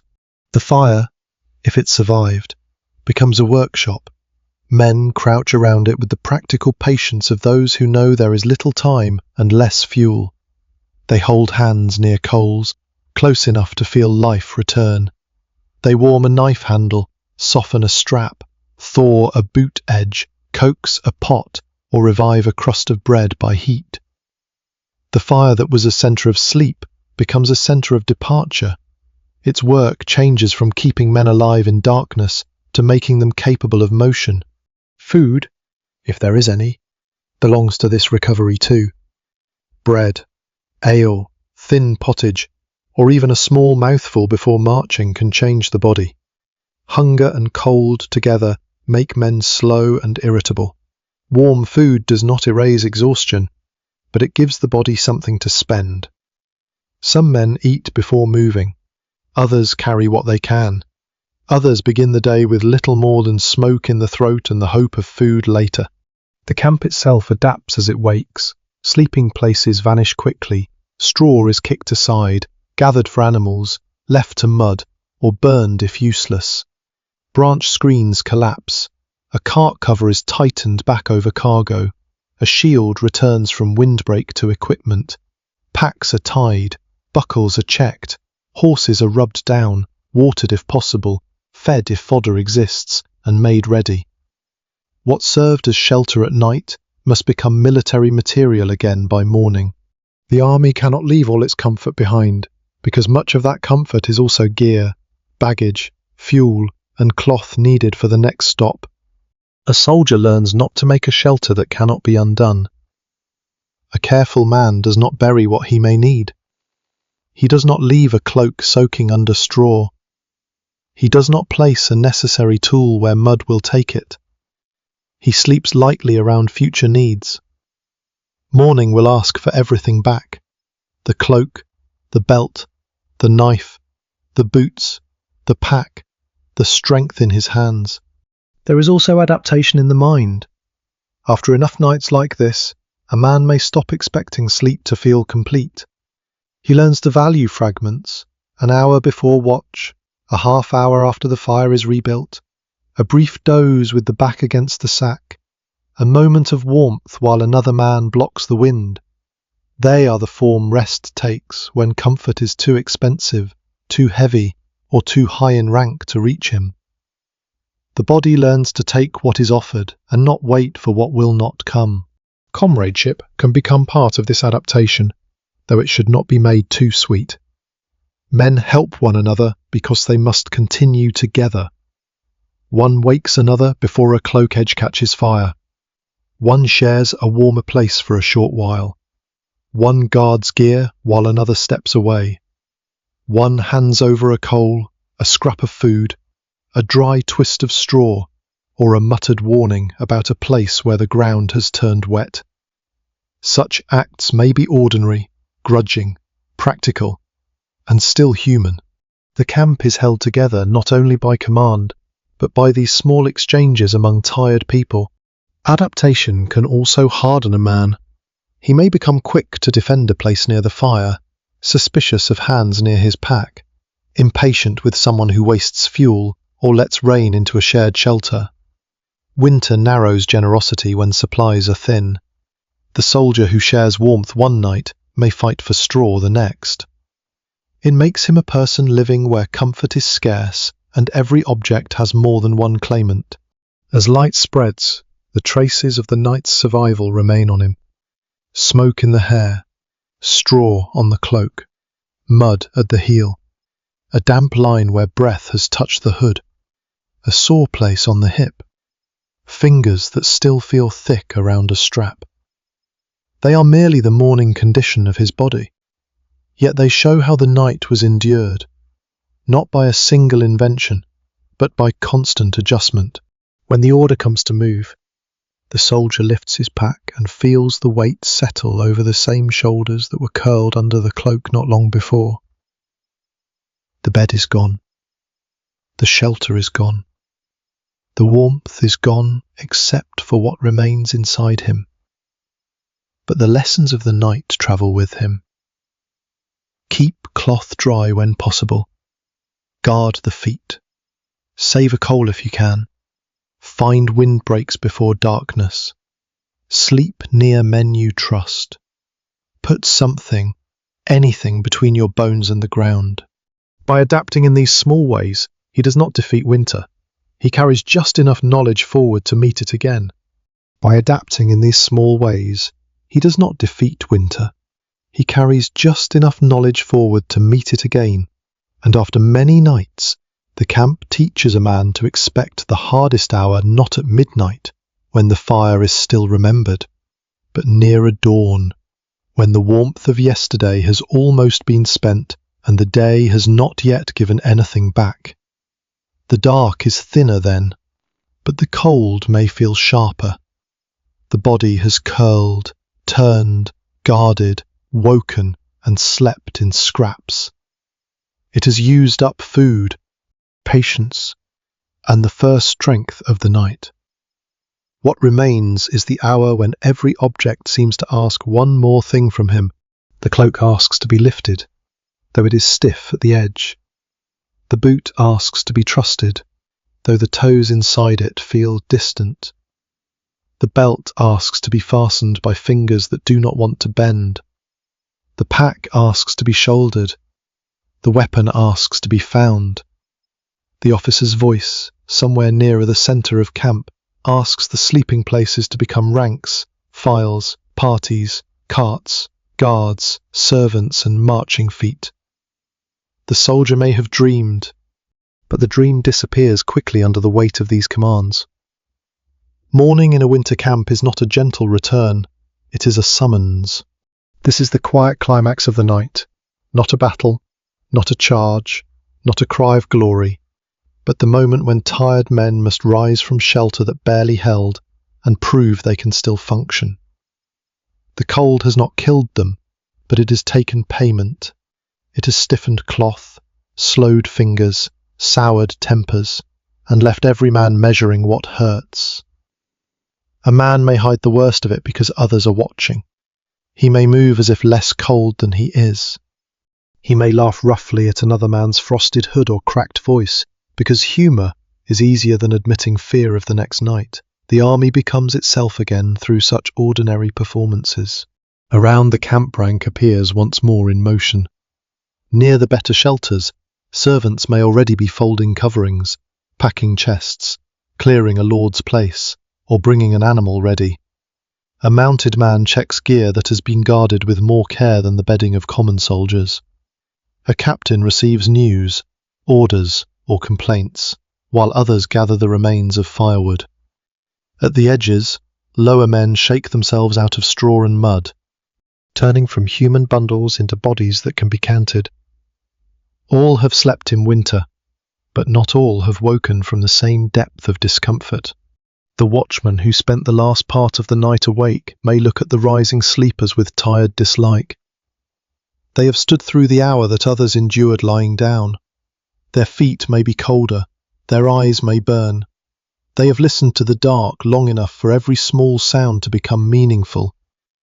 When relieved, they may get only a few moments near coals before movement begins. Their sleep has been sacrificed to the camp's safety, and the camp may thank them with nothing more than another order. The fires are opened like small accounts being settled. Ash is stirred. Good coals are saved. Dead wood is separated from what can still catch. If the army will remain, fires may be fed again for cooking, thawing, and repair. If the army will move, men may carry embers carefully if they can, or leave blackened circles behind as proof that a little heat once lived there. A fire abandoned in winter is not simply waste. It is a closed chapter of labour. Wood found, smoke endured, warmth shared. Sleep interrupted. Animals make the morning heavier. A horse that has stood cold and restless must be handled. A mule with frost on its coat must be checked. Harness must be lifted, straps passed through buckles, loads balanced, hooves watched in rutted ground. Men assigned to animals may have spent less time lying still than others, yet their work is essential before the army can go anywhere. The soldier without a tent may envy the animal's blanket or covered place.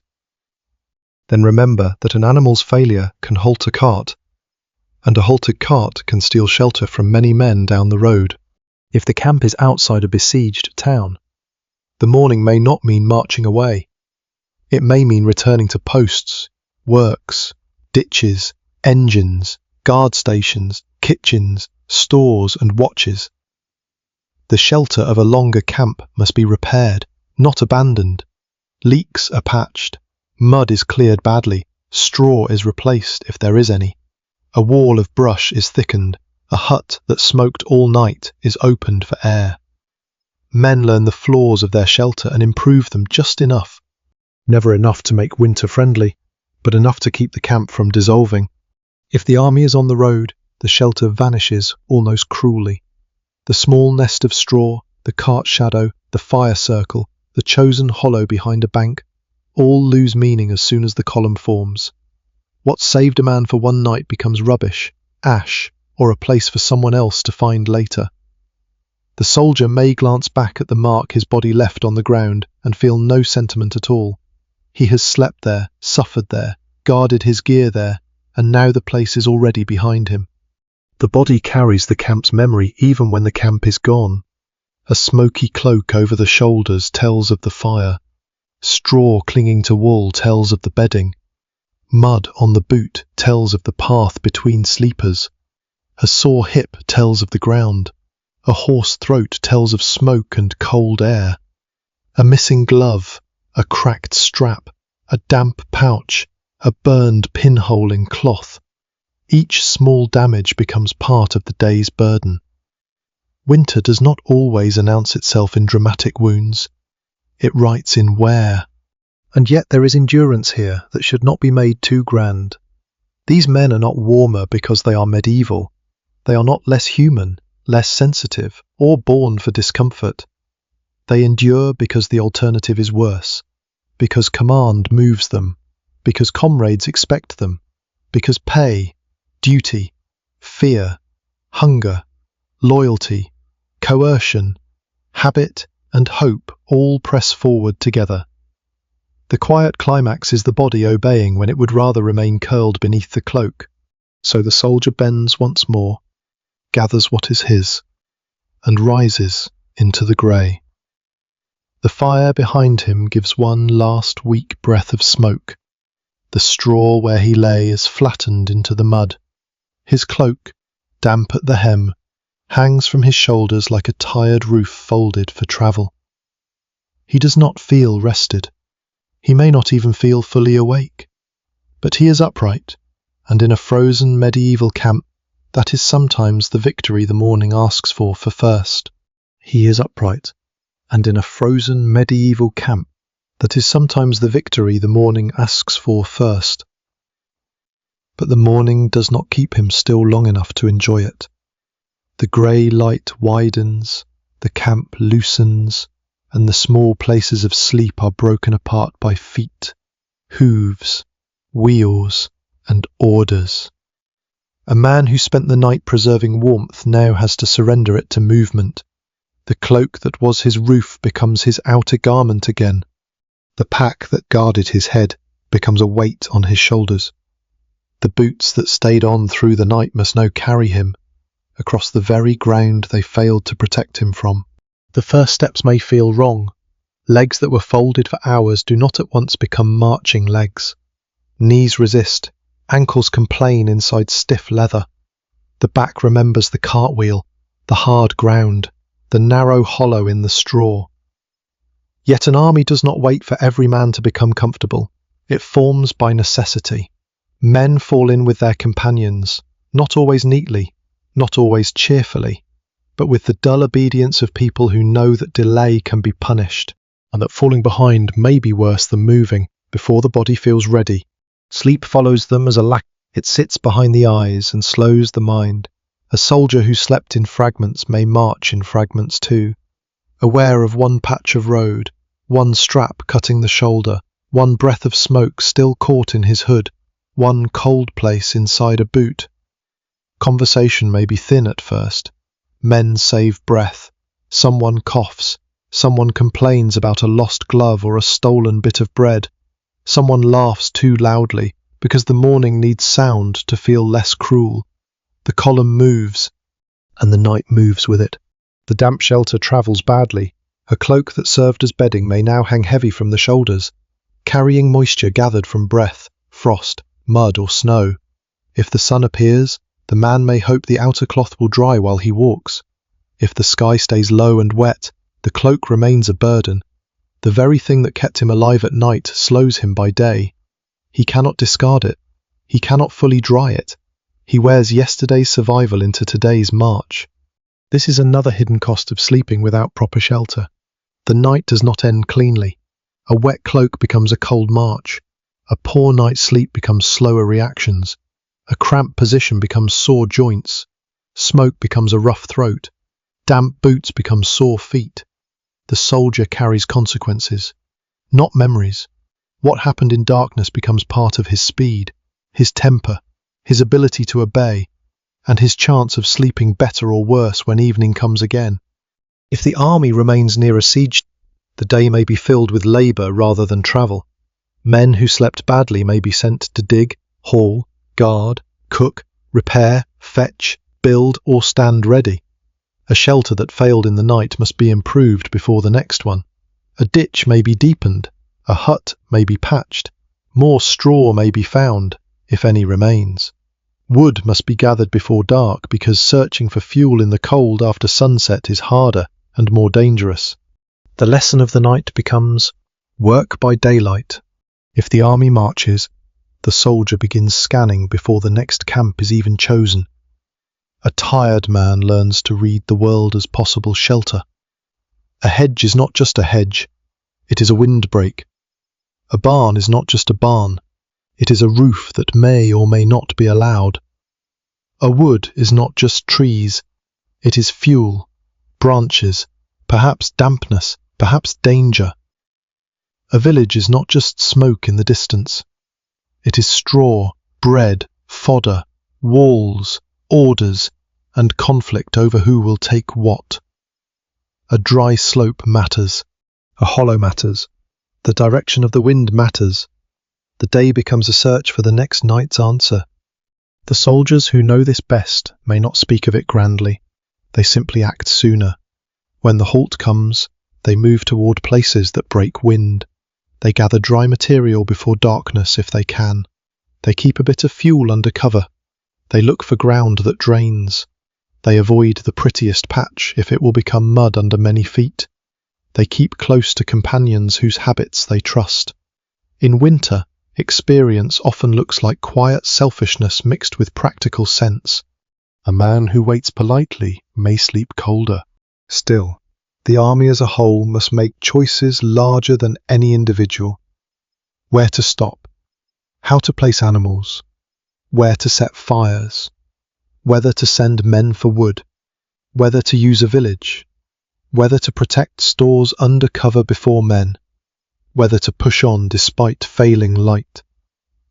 The common soldier may feel these choices only as discomfort, but they decide his night. A command made at noon can become a frozen hip at midnight. A delayed march can mean arriving too late for straw. A failure to secure fuel can mean dead fires before dawn.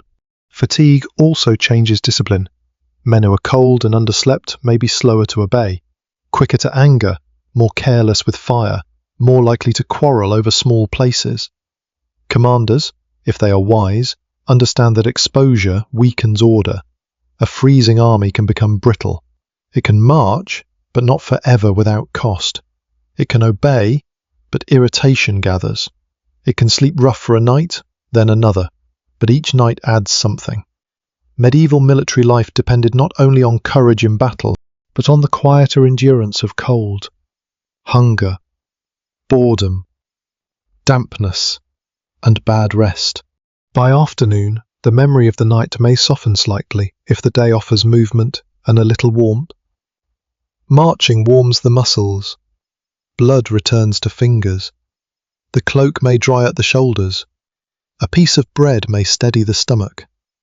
Men may joke again, bargain, complain, or talk of the next village. Yet the experienced soldier does not mistake this for safety.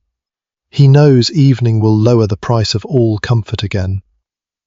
The sun, if there was sun, will disappear. Sweat from the march may chill.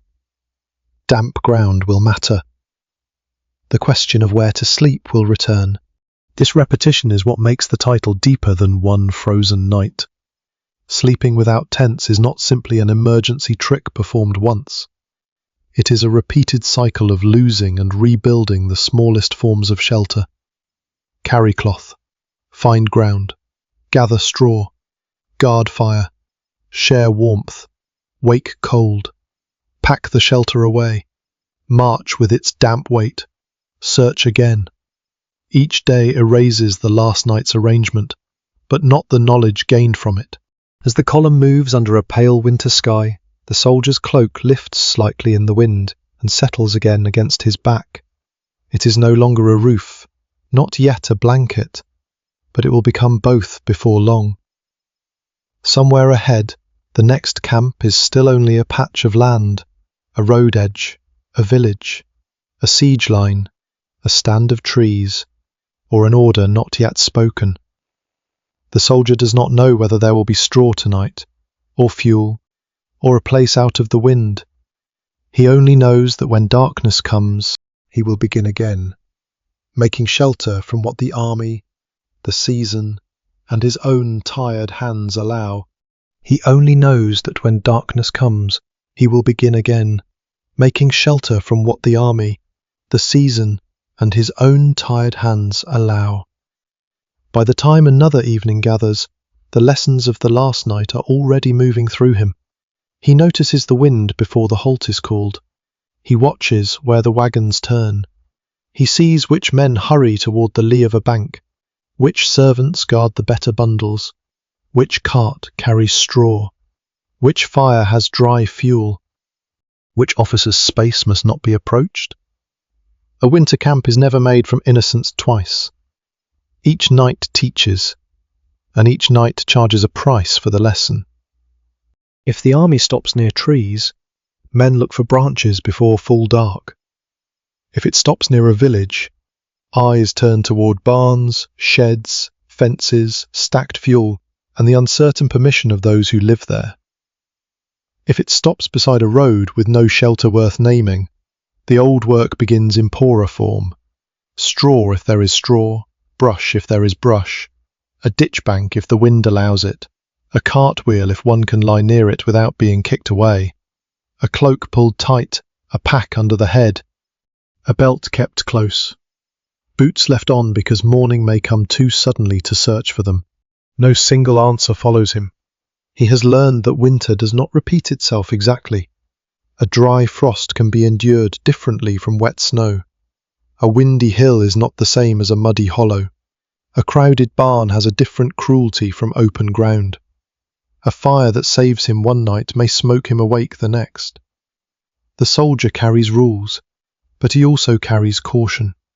Put something under the body, guard the feet, keep wool as dry as the night permits, sleep near trusted men when possible.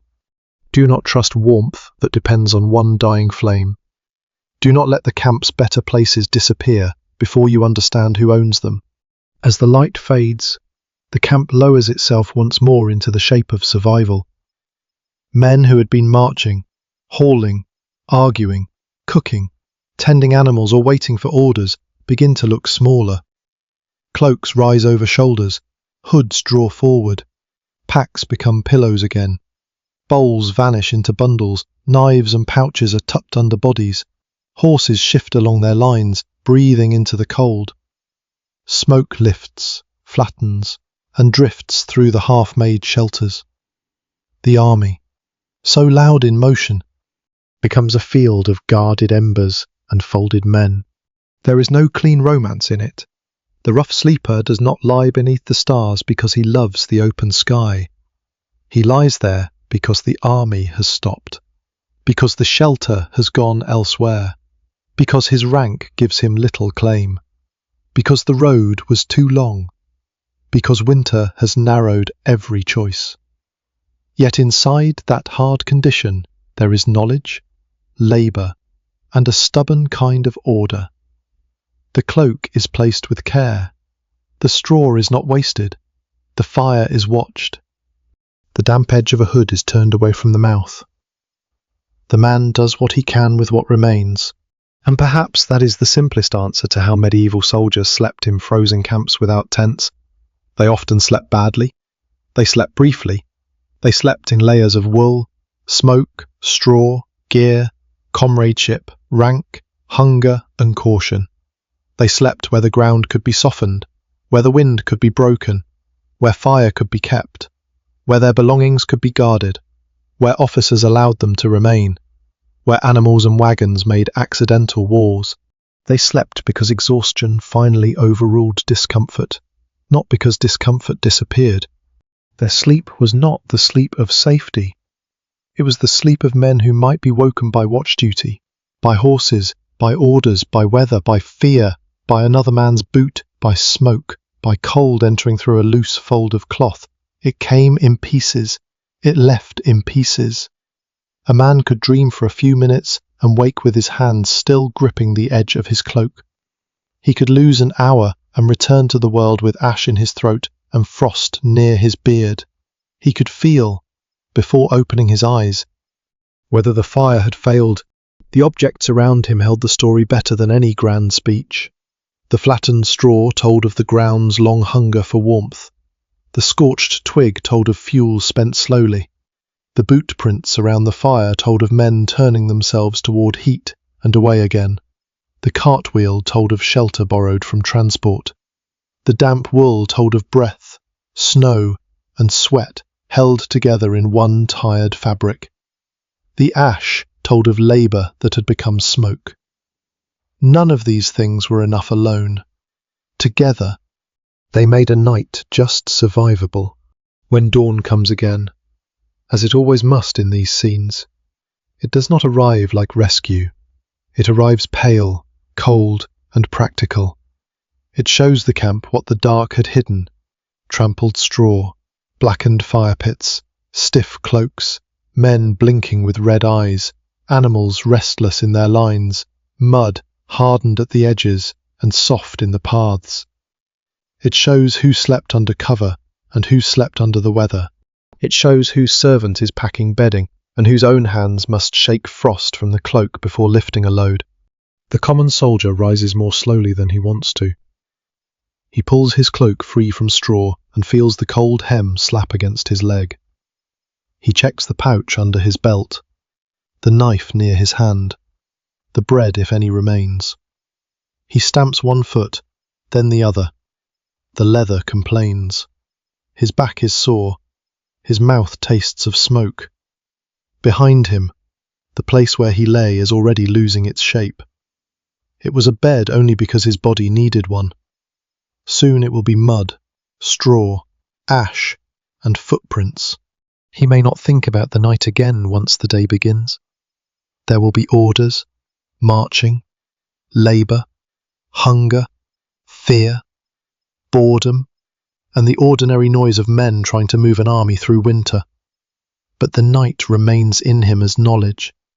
It remains in the way he saves a dry scrap of cloth, in the way he chooses a place near a windbreak, in the way he keeps his boots close to warmth but not too close, in the way he trusts a small coal under ash more than a bright flame that wastes itself quickly.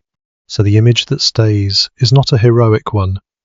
It is a man under a worn cloak, lying on crushed straw beside a low fire, with no tent over him, and no certainty beyond the next few hours. His knees are drawn in, his boots are still on, his breath dampens the cloth near his mouth. Somewhere a horse shifts, a watchman stamps his feet, and the ash gives off a faint red glow. The ground beneath him is still cold, the shelter around him is still incomplete, but for a little while the cloak holds, the straw holds. The fire remembers itself, and sleep, poor and broken as it is, returns.